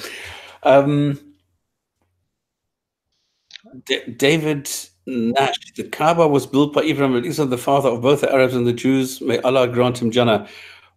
This makes Allah a deceiver. And yes, absolutely. It makes Allah a deceiver, and he is called the best of the deceivers as well. So nothing new here. Sorry, quick one for you guys. I need to step away for a quick meeting. Stops, can you share screen and continue on from 313 on Qur'an X? I'm on the wrong. Oh, and even if you can't share it, maybe you can read it then. Share it. I'm not sure if I can. I will try.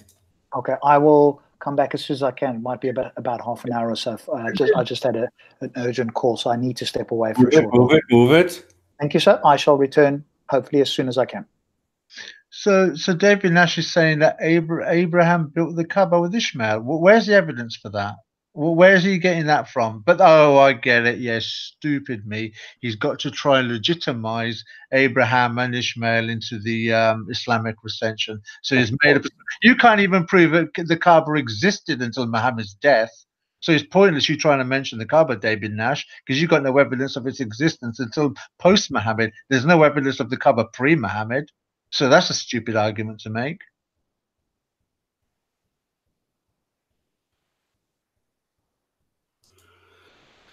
Okay, I found this in Qur'an X. Now I just have to go and find where I was. I have so many windows open, it's terrible. Oh boy, oh boy, oh boy. Because of the stupid, hang on, let me tell you. Application window. The Quran, the final. Okay, what is this? How am I sharing? You are screen sharing. But I'm not sharing the right thing. I don't know. Did you see something? I saw a screenshot of something, some passages, but not in the normal passages or in the text that you normally use. Okay. Goodness, this is so terrible. Enterprise says we see it, so I'm assuming everybody else can see it as well. So why can I not see?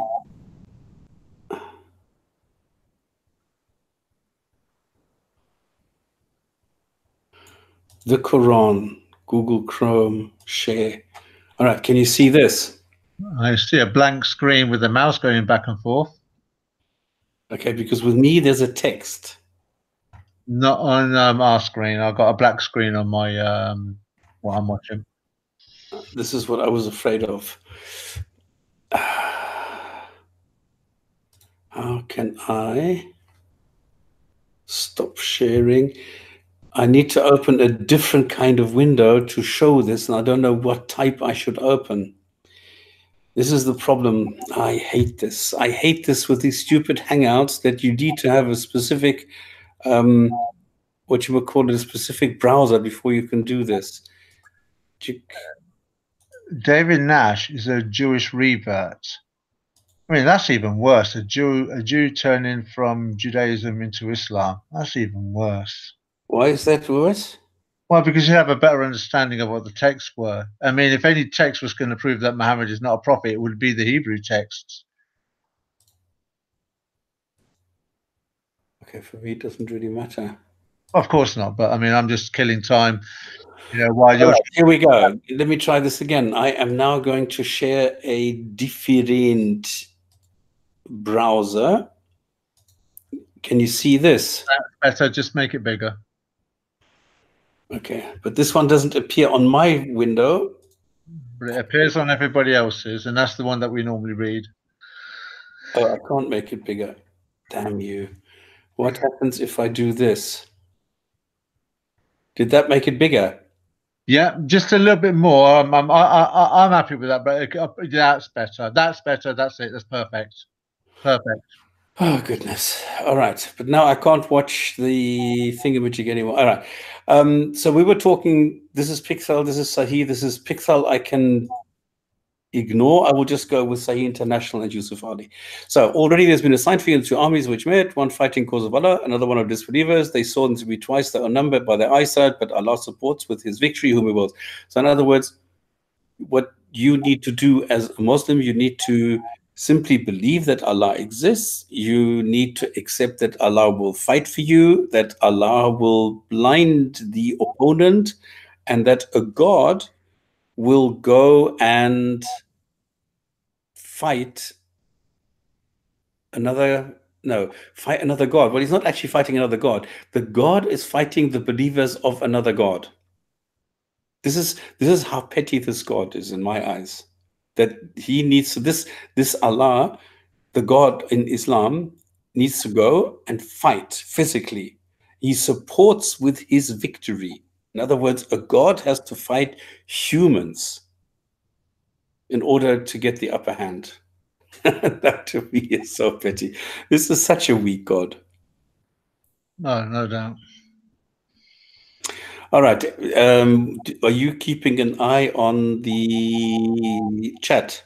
I'm trying to do both, yes. Okay.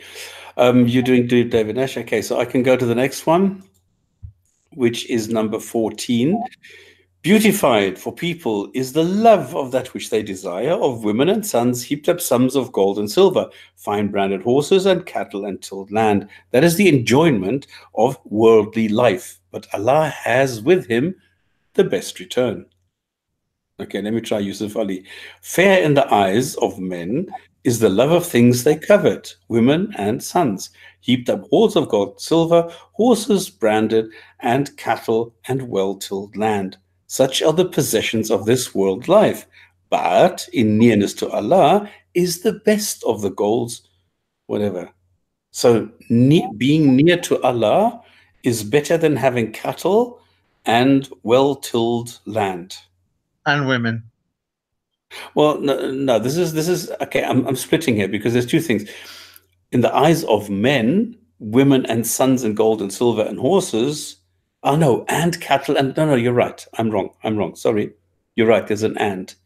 So men, not women, not women. Women are second. That's they don't count. So men, like women, sons, not daughters, only sons. Yeah, picked up on Gold and silver, horses, cattle, and land. This is what men like because it gives them food, it gives them drink, and it gives them well, anything that you need to lead a life. But this is only in this world. So what you should be doing, instead of coveting women, sons, gold, silver, horses, cattle, and land, you should abandon all that and go nearer to Allah. Now, if this isn't a one-to-one copy of Judaism, I don't know what is. There it is. I mean, this is nearly word for word. So then that's all Muhammad had. What are you expecting from him, Stops? All he had was what was written previously, and to plagiarize and bastardize. Now, okay, this God made me. I mean, I'm handcrafted, okay? I'm the handcrafted product of this God. He made me from dust or from mud or whatever, put me into my mother as a drop of blood or something, and then made me out of water or something, and then put me, I don't know how that works, whatever the Quran says. Then I come out of there as a baby. So then I grow up and I use my brain and I find out this is all a lot of nonsense. And so if this God made me to find out that this is all nonsense, then he's deceiving me, because it's not nonsense, because actually this God exists. So this God made me to think that there is no God when there is a God, and he made me desire women, which I do. Sons, well, not so much. Sons of gold and silver, I wouldn't mind. Horses, I don't really have a desire for horses and for cattle. But you do have horsepower, though, eh? The horsepower, that's different. Yeah, okay, the horsepower, yeah, but not the cattle and not the land. Huh? So this doesn't make sense in any case. So even if I try and make sense that I am the product of this God, handcrafted, hand-woven, whatever made by this God, with these things, some of these things I don't have a desire for. And if this God is telling me that I should abort all those things or abandon all these things and instead get closer to Allah, where I cannot see or in any way detect Allah, see or in any way find Allah, because it is beyond my perception and beyond the ability of a human being to in any way detect Allah. So what the hell am I talking about here? Okay, sorry. You will have to make some sense out of this. I cannot make sense out of this, because this is totally illogical and self-contradicting. This is an oxymoron.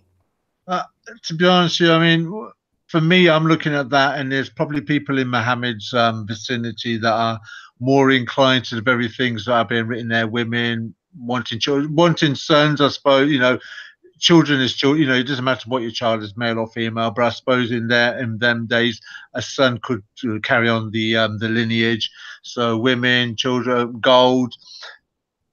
If there were people in the community that were living around Muhammad, he's just trying to pull them away. That, you know, if you have these things, then in effect that, you know, this is another reason why Allah will disown you and you'll have nothing in the hereafter, because you're getting it all now. You want it all now, or do you want it all then? Okay, and okay, cool. But now try and read this. Now, this is very difficult, but try and read this as a female Muslim. Okay. But there is nothing to read as a female Muslim. You know, and I know this, what is going on. Women are just cattle. They are as cattle as the horses he's mentioned in there. But sorry? You get females saying, this is the best thing, and I'm joining, and I've never had life so good as a female Muslim. Oh, what you mean, like, you know, the slogans like Islam liberates women? Well, yeah, exactly. I'll go to Saudi Arabia and say that, then I say. Saudi Arabia say that. Yeah, okay, but I'm a female, and I am reading this Quran, and it says to me, well, beautified for people is the love of that which they desire. Well, I'm a woman. I can desire things. Women, excuse me? No, I'm a woman. Why should I desire another woman? I would rather desire another man. And why shouldn't I desire a daughter? I actually, as a woman, would prefer a daughter. And heaped up some sums of gold and silver. Okay, this could be applicable. Maybe I'm a horse lover. What does a woman do with cattle and land? Okay, so this is also not applicable. So what is not applicable to me as a man is even less applicable to a woman. Now, of course, you could be a woman who likes other women. Fine. And maybe you like other sons as well. Great. But the other stuff still doesn't make sense. And the funny thing is that if you are a female Muslim, you need to be a minority of a woman who loves another woman and not a woman who loves men. So nothing here. Yes, Beej, I'm sorry. If you want to be a Muslima or something, you need to be a lesbian. Only lesbians can be female Muslims. I've got it. Okay, this is the solution. If you want to be a female Muslim, you must be a lesbian. Otherwise, it doesn't make any sense. Okay. If we go and look at the tafsirs, what they say about this, we have Ibn Abbas. Allah mentions them in the bounties for life in the world that he has made attractive for the unbeliever. Excuse me? No, not for the female unbeliever. Saying that people's hearts find desirable that come from women, meaning, this is interesting, meaning slave women. So Ibn Abbas immediately goes and says, well, the love and joy coming from women is more from slave women and only secondary from the wives. But it's not damning because it's actually confirming the possession of women as slaves. Yes. Now, I mean, I know that Islam is never talking about slaves. They're only talking about, what do they call them? Helpers or employees or something like this. Well, these are employees that you have sex with, okay? But this is what the love and joy that comes from your employees. I don't know how the people treated the employees in those days. The joy that comes from my female employees. Oh, can you imagine a manager that treats his female employees? Yeah, it's called Bill Clinton. Or Caligula Clinton, as they used to call him. Amassed wealth of gold and silver also said that this means minted or engraved gold and silver. So it's like minted means money, okay? Horses branded with their mark, beautiful branded horses gazing in processes, cows and camels. I mean, every girl likes girls and cows and camels, right? Okay. And cultivated land is of benefit to people in the life of this world, and then it vanishes. It is also said that this means the joys in this world will only last as long as the stuff of any home, a bowl, a plate, and the like. And in the hereafter paradise, whoever shuns it. Okay, let's skip Asra. Let's go to the Jalalains. Beautiful mankind is lusted, self-lust after, and calls for beautified by Satan or by God as a test. This is just a test of women, children. Again, women, I mean, gold and silver, horses, cattle, camels, cows, and sheep. I mean, every woman likes a sheep in her life, right? The cultivation, that which is mentioned is the comfort of the life enjoyed while lost, but then perishes. But God with him is the more excellent abode, place and return with his paradise. And for this reason, one should desire none other than this abode. I know that Aisha liked sheep, particularly when it ate up those verses that talks about how to make a person a mara. Yeah. Okay, Kashani. I mean, this is just they're now. I mean, even Kathir is going to write a whole book about this, so we're going to skip this. Maududi says Allah does not shower his favors erroneously or whimsically, or does make curses for real decisions. He is fully aware of the actions, deeds, and intentions of his servants, evaluates them correctly, and knows full well who should deserve his favor and who should incur his displeasure. It means they stand steadfast for the sake of truth, are not daunted by losses or hardship, or not disheartened by failures. What the hell is this? Does this have anything to do with the sentences we've just read? No.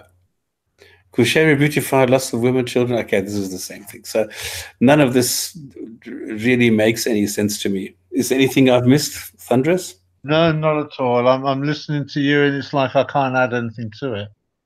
Oh, goodness. Okay, let's go to 15. So he says, say indicates that this is now talking to Muhammad. Okay, so this is something that people need to understand, that if the Quran says say, it's fun. So this is talking to Muhammad. Shall I inform you, so this is to Muhammad, okay, something better than that? For those who fear Allah will be gardens in the presence of the Lord, beneath which rivers flow, wherein they abide eternally, and purified spouses and approval from Allah, and Allah is seeing of his servants. Okay, I didn't really understand anything here. Let's try Yusuf Ali. Shall I give you glad tidings or things far better than those? For the righteous are gardens in nearness to their Lord, with rivers flowing beneath. Therein is their eternal home with companions, pure and holy, and the good pleasure of Allah. For in Allah sides his servants. Now here we go to the blackmail, don't we? That if you leave all these things behind about the gold and silver and fight in the cause of Allah, you shall be rewarded with heaven because you're righteous. And there are gardens in it that have rivers flowing. He doesn't mention them yet. He's revealing it incrementally. And what else is there? Companions, pure. Now, what on earth do you think he could be talking about? Let's take a look. For those who fear with their Lord, gardens flows from underneath them, rivers abiding forever in it, and spouses. In other words, azwajun. What are azwajun? Azwajun, let's take a look. Things for them: spouses purified, spouse, spouse, spouse, spouse, husband, wife, husband, wife, husband, wife. So in other words, here the word that is being used is totally vague and is highly ambiguous, unfortunately, because the purified spouses are in other sentences called huris, and huris mean that these are refurbished virgins which are continuously available to the men. Again, this is for the men, okay? This is not for the women. How do you make something purified? Or what is normally made purified? Well, purified means that you cannot lust after them, and they are not women in the traditional sense that you can just have sex with and you are committing zina. They are purified in that you may have sex with them as much and as long as you want to without sinning. Not singing, but sinning. Okay, because the way I read that was I didn't quite understand what Allah was trying to say there by saying that they were purified, and because normally when something's purified, that is in a suggestive sense that it's been made pure, it's been made clean. Exactly. So it must have been unclean or impure in the first place. Well, they are, because you're not allowed to have sex with them because it's excluded in the Quran. You're not supposed to have sex with anybody outside of marriage. But here in this case, because they are purified, you are. Okay. Then Allah elucidated the bliss of the hereafter. Okay, here suddenly it's saying hereafter. Where does he get hereafter from? It just says garden. It doesn't say this is the hereafter. It doesn't say this is the paradise. You're automatically jumping to conclusions that this indeed is paradise. It doesn't say so, that this is Jannah. Its permanence and favor, just as he exposes the joys of love by saying to them, shall I inform something better than embellishment for those who keep from evil, keep from disbelief, ascribing partners and decencies in references to Abu Bakr and his fellow. Where do they get this from? Beneath its trees and habitations and rivers of wine. It doesn't mention rivers of wine. It doesn't mention rivers of honey, milk and water. And it says there are trees and underneath the trees are rivers. I don't know how a river can be underneath the tree. I don't understand this. They will dwell. And here it says paradise. Where does he get paradise from? They shall neither die nor leave it. This is conjecture. This is just making things up. Okay, then he's saying a lot. Let's go to the Jalalains. Should I tell you to inform you of the mention of lust interrogative for those who are fearful of idolatry? Okay, he's now explaining it. For those that are fearful of idolatry, okay, with their Lord, the subject being our gardens are abiding the degree with the entrant and spouses purified of menstruation. You see, that's the point I was trying to make. That it would have been if you purified something, there must have been impure in the first place. This is the point. They used to have menstruation, now they don't. Exactly, and other impurities. Yeah, that's what I was trying to ask. If something's purified, you've taken something that was unclean and you've made it clean. So if something's been purified, an action or a process has taken place that's taken something impure and you've now made it pure. What I don't understand is that could not be women from earth that have gone to heaven. That must have been women that are already in heaven as their reward. If that is the case, then Allah must have made them impure or unclean, and then he made them clean after he made them in the first place. Could he not make them clean in the first place to begin with?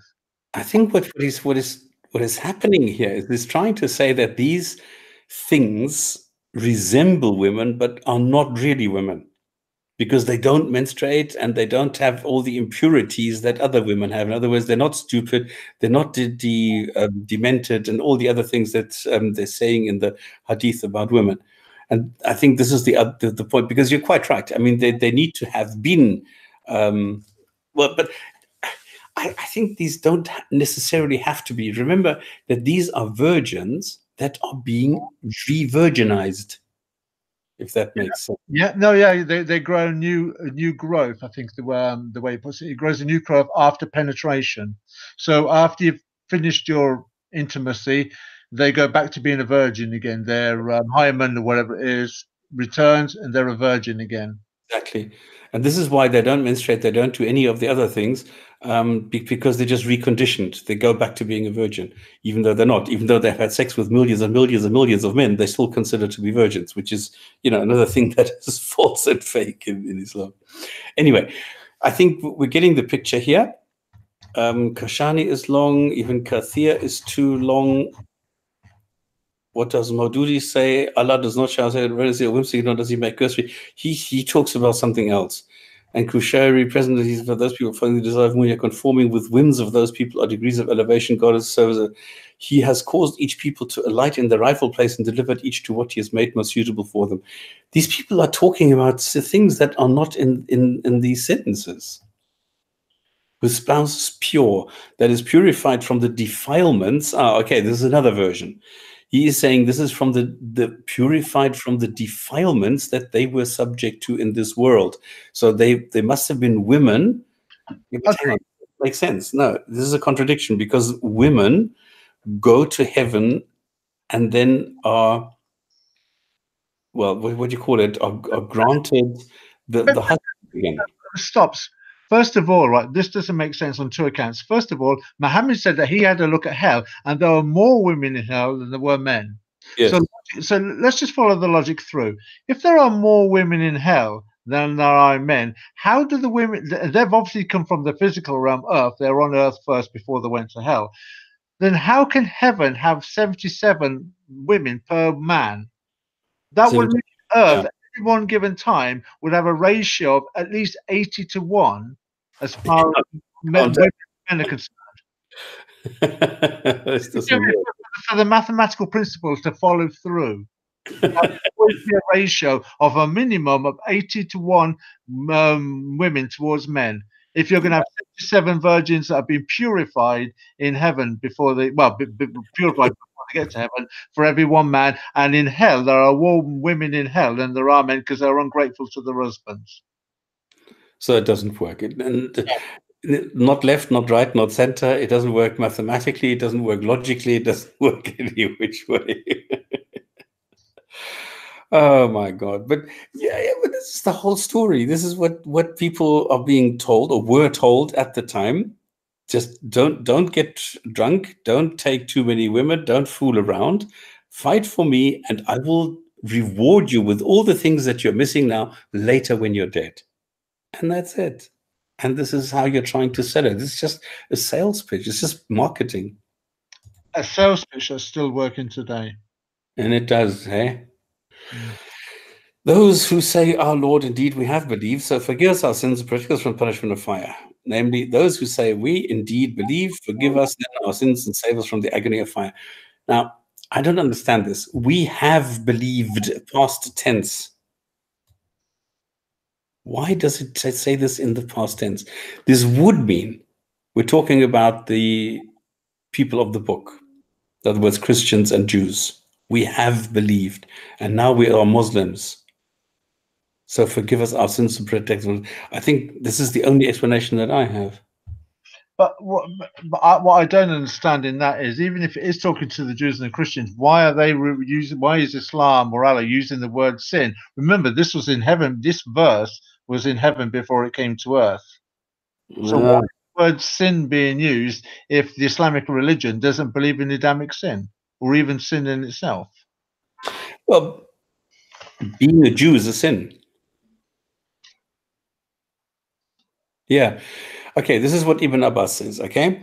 Allah then proceeds to describe them, saying, in the life of this world, O our Lord, we believe in you, and in your messenger, forgive us our sins that we committed in the pre-Islamic period, as well as after the advent of Islam, and guard us from the punishment of hell, drive away punishment of hell. So this seems to insinuate that the converts. Or it could be like, forgive us is from the period of ignorance, Jahiliyah, so all those that believe, not necessarily the Jewish and the Christian recension, but all the pagan, Zoroastrian and other beliefs and practices they had at the time. Because remember, there were 365 idols in Mecca. Yeah, but it says those who believed. Believed in what? Yeah, but the pagans were the non-believers always. Yeah, so but then so were the Jews and the Christians. Yeah, but they are still believers because they believe in the hereafter. Remember, they believe in the last day of judgment and the hereafter, so they are in a different category than the pagans. Yeah, but yeah, I hear what you're saying there, but I'm just thinking, looking at Muhammad's audience at the time with the 360 odd idols in the Kaaba, I kind of feel that this verse is maybe stretching out to it's a more broader ayah to encapsulate not just the Jews and the Christians, but others are in there as well. Because when it says that, if you go further back up where it talks about in what we believe in our ignorance, it's a very vague. He's not saying, you know, what we believed as Jews or Christians. It's just when we're in our period of ignorance. So it's a very Islamic period, yeah. An open-ended statement.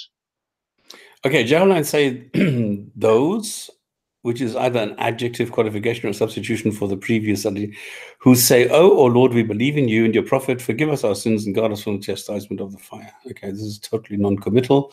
Those who say we believe in the lights of your acts and forgive us our sins. Okay, same thing. Supplication describes. I don't know how Ibn Kathir can always write half a book about every single sentence. Well, he has to. He's writing it 100 years later when people are probably getting more and more academic and reading what was in the Quran and the Hadith and thinking this is a crock of shit. So he's got to try and come up together to try and galvanize and, you know, if like give some kind of credibility to what's been revealed in the past. Got to remember, a lot of what he says doesn't make sense because he's making it up as he goes along. When we're talking about when an ayah talks about certain people and a certain number, or there was a certain number, he brings up a specific number and he's telling you the ethnicity of the people it's referring to, but the Quran doesn't do that. He's making it up. Jeez, but how, eh? But how? He's relying on the ignorance of his audience to not go check these things out. Yeah. Okay, we have believed. I still don't understand exactly what this refers to. We have believed. But be that as it may. Let's go to number 17. The patient, the true, the obedient, those who spend, I don't know if I should read these or not, and those who seek forgiveness before dawn. What? Those who show pay. Okay, let me just go 3:16. Oh, God, what have I done now? Oh, no, I closed it. I closed it. Oh, wow. Sorry, you closed it. Oh, shit. How do I get this back? Oh, my God. Does anybody remember what browser this was? No.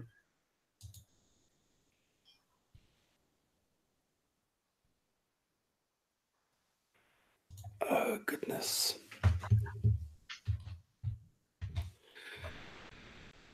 Oh, goodness. I think I'm here.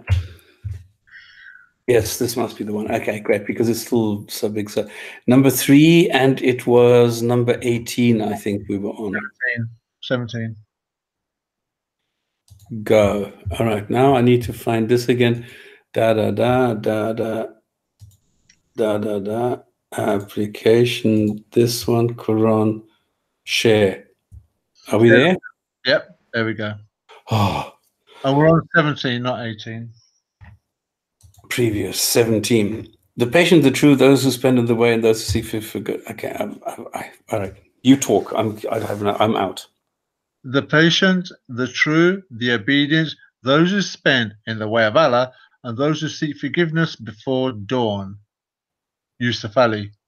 Those who show patience, firmness, and self-control, who are true in word and deed, who worship devoutly, who spend in the way of Allah, and who pray for forgiveness in the early hours of the morning.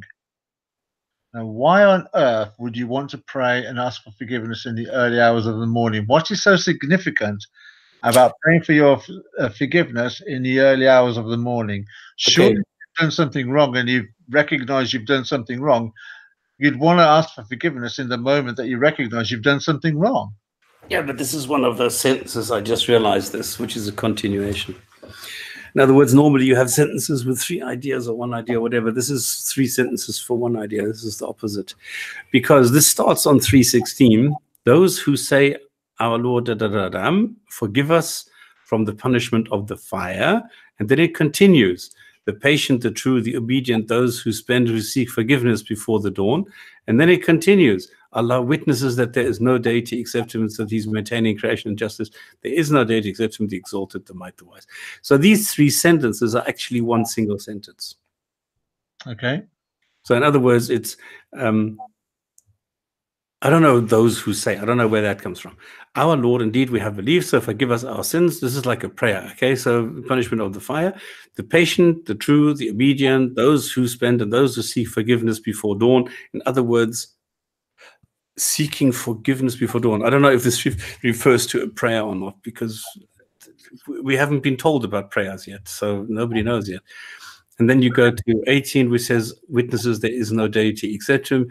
The angels are those of knowledge, maintaining injustice. There is no deity except him, the exalted, the wise. Is there a continuation? Indeed, the religion in the sight of Allah is Islam, and those who were given the scripture did not differ except after knowledge had come to them out of jealousy and animosity between them. And whoever disbelieves in the verses, then indeed Allah is swift in taking account. There you go. So there's 4 sentences here, because if you go to the next one, this should change. So if they argue with you, exactly. Now it's different. So you have 4 sentences here, and just out of interest's sake, what happens if I go to my Rashid Khalifa? He says, let me inform you of much. Okay, he says this is priorities. So he says, let me inform you of a much better deal for those who lead a righteous life. Reserved at the Lord are gardens of flowing streams and pure voices and joy in God's blessing. This is what we had in paradise, okay? And they say, our Lord, we have believed, so forgive us our sins, spare us the agony of the hellfire. They are steadfast, truthful, submitting, charitable, meditators that taught. Then God bears witness, there is no God except. So he's also combining these sentences in the same way that we have done now. So yeah, so this is correct. So you need to read them all as one single continuation. Okay, so stripping it down then,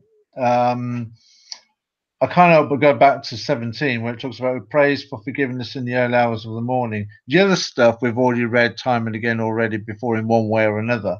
Yes. But we've not read who prays for forgiveness in the early hours of the morning. What I don't understand is, why would you be praying for forgiveness in the early hours of the morning? Is there any those who pray? Sorry? Those who pray. Okay, let me read that again.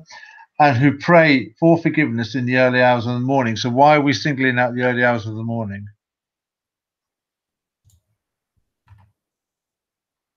Because the way I read that, that sounds like you pray in the early hours of the morning as a special designated prayer for forgiveness. No, okay. I see those who seek forgiveness before dawn as those who pray.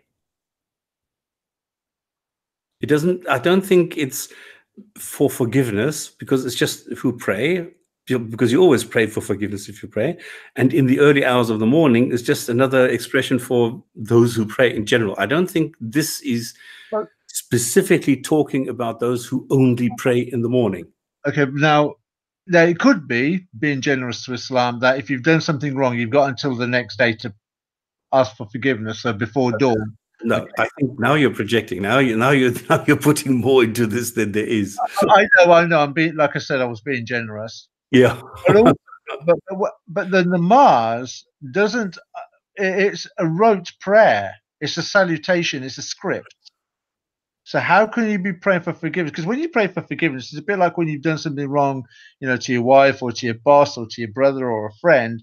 You use your own words because you're explaining why you were wrong, what you did wrong, why you're wrong, and why you're apologizing. That's just the way that we humans are. We don't have a prescripted tract that we read as a verbatim when we've done something wrong to namaz. So I don't recall anything in the namaz where you're asking for forgiveness. No, it's not. This is exactly what I'm saying. What they're trying to say here is this is addressing those who are patient, who are true, who are obedient, who spend for Allah, and those who pray. Oh, I see. Yeah. It's just like it says, and seek forgiveness before dawn.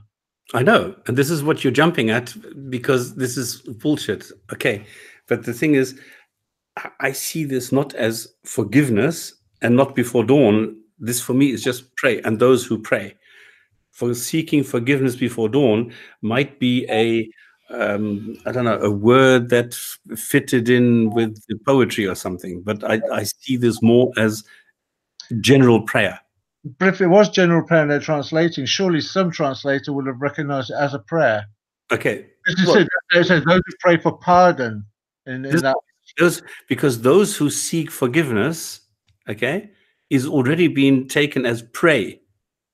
Well, pray for Ali. And if you see more of these, I'm sure they will have different translations. Okay, he says those performing the obligations enjoined by Allah in the shunning contraventions against him is also said that this means the steadfast, the truthful, and the obedient, those who spend their wealth, and those who pray for pardon in the watches of the night.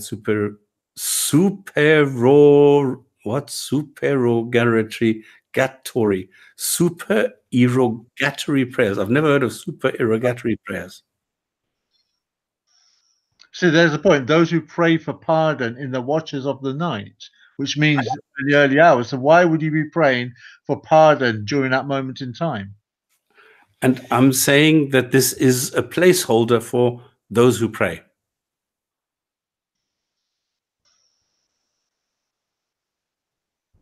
The patient, the truthful, the devoted, the expenders, those who ask forgiveness at dawn. So those who ask for forgiveness at dawn, those who pray. So it's just the wording, including asking for forgiveness. But I don't put too much meaning into asking forgiveness at dawn. Why would they be asking for forgiveness? Why is it at dawn? What can you do at night? Is it just because you've had a wet dream at night? Is it only asking for this forgiveness? Is it asking for repentance in general? Is it? No, I would say it's a lot easier. It's a lot more straightforward. It's simply saying those who pray. But the ayah and the understanding, you got the commentators all sort of like, if you don't mind me saying, what I'm saying is a repeat of what they're already writing. Yes. Yeah. So it doesn't lend itself to being easy to devoted, then the expenders, and then our spirit are those who ask forgiveness. Let's see what he says about them. That is, they ask forgiveness for all of that when they reach sobriety at the manifestation of the glow from the heart's dawn, not from the dawn that appears in the region. As long as they are traveling, this is the quality and attribute, the description, the conduct. Then when attraction arrives and in the morning of one's dawns, I think, from the horizon of self-disclosure, they ask for forgiveness for the marks bearing witness to their fear and hope, their truthfulness and patience. This is why Mustafa says, my heart becomes clouded and I ask forgiveness from God 70 times a day. He passes beyond recognition and reaches the recognized. He goes beyond friendship and sees the friend. The way station of the friends is friendship and the friend is the homeland. Take your ease and the recognize, not the recognition. Alluded to all these meanings. Where do I find a sign when the flood reaches the ocean? What then is none of the flood? All beings, oh my God, how can you talk so much about something? Okay, so the patient, the obedience, adjectival qualification, truthful in their faith, obedient, compliant, expenders of charity, imploring God's pardon by saying, Lord, forgive us at daybreak in the last part of the night, singled out here for mention because it is the time of unawareness and the joy of sleep. Exactly. So it's just pray. Okay, I'm not going to go through questions. And Maududi says Allah does not. He always says the same thing. Okay, so this is nothing.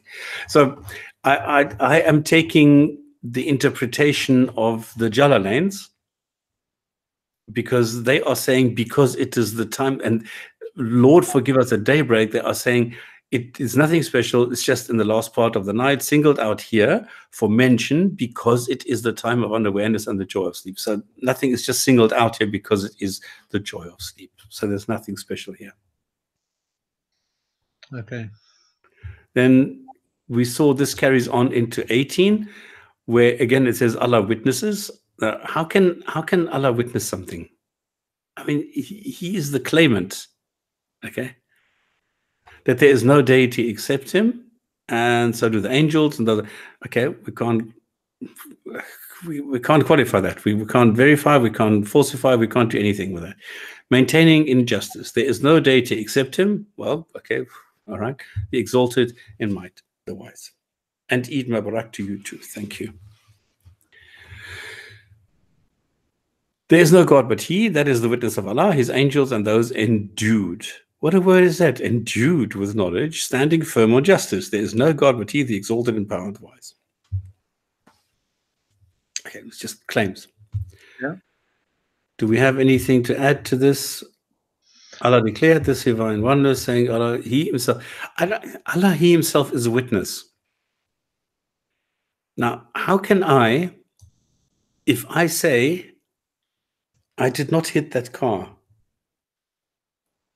then I am the defendant who is in court. And somebody else is saying, you hit the car. And I'm saying, no, I did not hit the car. Can I then be a witness who says, no, I didn't? Can't. So God makes a claim. I'm oneness. I'm the only one. And then saying, well, I'm now the witness, and I'm now going to stand up and change sides and go to the witness box and say, yep, I can testify that this God is the one. Then he jumps back into Allah and says, you see, that's what I said. Circular reasoning. Even if no one else bears witness. And the angels. Okay, the angels, yeah. We know the angels are robots, okay? An angel cannot disagree with what a God says. Yeah, I know. It's kind of like they're pointless, aren't they, having angels where they don't have free will? What's the point? And Exactly. they're only told to do what they're told to do. That's it. So why bring them up here? And they also bear witness. So why do this? And the men of learning, where do they come from? And the prophets, where does it say anything about prophets? And the believers bear witness to that. Okay, how can you witness this? It's a claim, for crying out loud. It's a God who's saying, I'm the one, which is a claim. Then he jumps into the witness box and says, yep, I agree with this guy. And then he jumps back to being Allah and says, you see, my witness says I am. And then the Muslims say, yep, we are also witnesses. We also think so. How can they be a witness to this? They can't. They just have to believe this. There's no witnessing here. Okay, let's go. Jalalains, they're always the best ones. God bears witness. Okay, yeah. He has made it clear to his creation through proofs. I wonder if people, do you still know what a proof is? And signs. No, proofs. But do you remember the days when you had photos that had to be developed? And then when you had the film, you got proofs. Yeah. Which are the little thumbnail things that you could see, for example, in slides, if it was worth developing something further and making this into prints or slides or whatever. So this is what proofs are. So it is used in newspapers, it is used in magazines, it's used in all sorts of areas before it was digital. So when it was still analog, you had proofs. You can't have proofs. Now, a proof is something that you can only have in, I don't know, in mathematics or something. Otherwise, there's no proof for anything. There's only evidence. So through evidence and signs, what is a sign? A sign is nothing. I mean, what is a sign? If there's lightning, is that a sign of something? No, it's just evidence that there's electricity. It's electrical discharge. It's not a sign. I think in his parlance, he's trying to suggest something kind of miraculous is happening. Of course. But if you actually look at it, how is that a witness? There's no proof, it's evidence, it's a sign. It's useless. So proof does not exist. A sign is useless. So there's nothing. So he made it clear. But the thing, so you were saying? No, I was talking over you, I think. Yeah, but the thing is, you see, what I don't understand by all these statements of signs and signs and signs is that Muhammad himself made the claim that he only came with words, not evidence of miraculous signs anyway. So I don't understand where the signs and proofs are that Muhammad is a prophet when Muhammad himself said, I don't come with any miracles. I don't know. Well, it says here that God bears witness, and he has made it clear that there is no God through signs. Yeah, but what are the signs that he's made clear? And that is for you to discover. Can we get a Muslim on a panel to tell us what these signs are? Well, then you have to go through the entire Quran, because then they will tell you that the Quran itself is a sign, because it's a miracle, because its literary manufacture is beyond the capabilities of a human, which is not. So they will just come up with all these things that, the moon was split is a sign. And this shows that there is no God that is worth worshipping than God. And there is no God but God, because he cracked the moon. And because he told you that you were created from out of water, and he made you from dust and from all sorts of things. And these are signs. But what I don't understand, but he's saying signs, but those ayahs have not been revealed just yet. So they haven't got the signs that you're talking about. Thus far, like the moon splitting in half, this far the moon hasn't been split in half. So what signs have been revealed thus far then? Yeah, it doesn't say. No, you see, you can't be logical. You can't take this, as a modern person. You can't see this as somebody who is capable of critical thinking. You can't see this as somebody who actually reads the book. You have to take the Quran as a whole, and you have to take the Quran as such, as a sign, and then you have to go and say, well, the Quran is a sign. Yeah, but hang on, we've only seen 70, 80, how many, 370 something sentences, and in those we have not seen what signs are there. So, but you can't do that. You have to take the Quran. You cannot. And this is where they come. This is this is where Muslims come in and they say, well, sorry, but you have to read the Quran as a whole. You have to know the Quran, and you have to do this. You have to be a scholar before you're able to read the Quran. So you have to know the Quran before you can read the Quran. This is the stupidity. Yeah, but that's them setting the standard themselves, and that's not Allah setting the standard. Correct. And this is what they say. God says that there is no God, none that is truly worshipped except him. He has borne witness to this again. So Allah makes the claim, and witnesses and the angels, by affirming it, and those of knowledge from among the prophets and the believers, through their conviction and in words, upholding constantly, uniquely maintaining his creation with justice, is the accusative, because it's a circumstantial qualifiers government, the import of the statement implied to be selected. There is no God except him, the mighty in his kingdom, the wise in his actions. There you go. Wow. Sign me up. Well, the funny thing is, people say, well, Allah witnesses that there's no deity except him, and we need to believe this. And then they say, well, he knows everything, he's all powerful, and this, and then you use logics and you show that this is not true, and then you are the one who is the hater. Quite strange. Right. Oh, this reading book is so wearisome. Let's call it a day for today. Let me just put in here that we stopped on 318. And then we will continue next week when Rob is back. Have you got a hadith for the day? No, have you? Let me have a look. I'm sure I can muster something up. Because for me, it's just going in here, clicking on here, and saying Hadith of the day, and then I just get it. Okay. Well, if you can get one quickly, that's fair enough. If not, I'm sure I can muster something up. No, I just have, that's what I'm saying. I've got one now. If you want, go on then. I'll do one next week if you like. Then what we had was about water, about urine, about all sorts of things, and now we're going to continue with the medicine, and we're going back to not Muhammad's urine, but camel urine. For a change, urine is a waste, okay, discharged from the body, which contains toxic elements. Okay, this is something that we know today, but the climate of Medina did not suit some people, so the Prophet ordered them to follow his shepherd, i.e. his camels, and drink their milk and urine as medicine. Sahih Bukhari 751 590. This is repeated in 882 792, Sahih Muslim 1641. So there's a lot of sentences in the hadith which repeat this, that camel urine is good for you, and Muhammad suggested it as medicine for the people.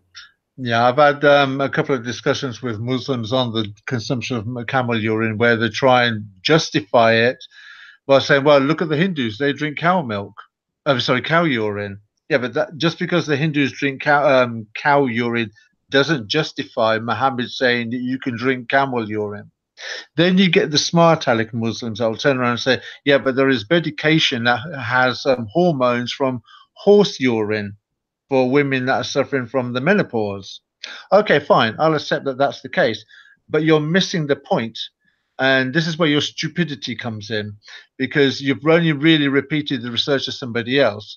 Yes, pre-marine, I think it's called, is, if you like, a fraction. That's where the hormone found in horse urine is broken down into chemical elements. That's known as fractions, and that fraction is extracted from the urine to make the medication for women going through the menopause. Whereas Muhammad isn't saying to break down the camel urine in fractions, so as to consume something for the benefit, for a health benefit. He's saying drink the urine of a camel as a whole. That is to say, take a cup to the vagina or the penis, because he doesn't state whether it's male or female, and drink the camel urine whole. That's something completely different. You couldn't make this up today. I think it's taking the piss. All right, mister. Then I'll see you again next week. Thank you very much, ladies, gents, others, and those who haven't decided yet. It's been a pleasure doing the Jinn and Tonic show once again. And really, if Muslims do want to come and talk to us, please do. But please, no trolls. I mean, last week it was so nice. It was such a pleasant surprise to have somebody who actually knew something and who was able to talk about it. And was able to not just to defend his corner, and showed humility in saying that he didn't know this much or that much, or needed to go to his scholar to get more education on a certain field, or what we were discussing was still 1 or 2 years ahead in his curriculum before he gets to those points that we were discussing. So if we do have a Muslim on the show, we prefer one that is honest and with some humility as well. Yeah. Thanks, guys. See you next. Bye-bye. Bye.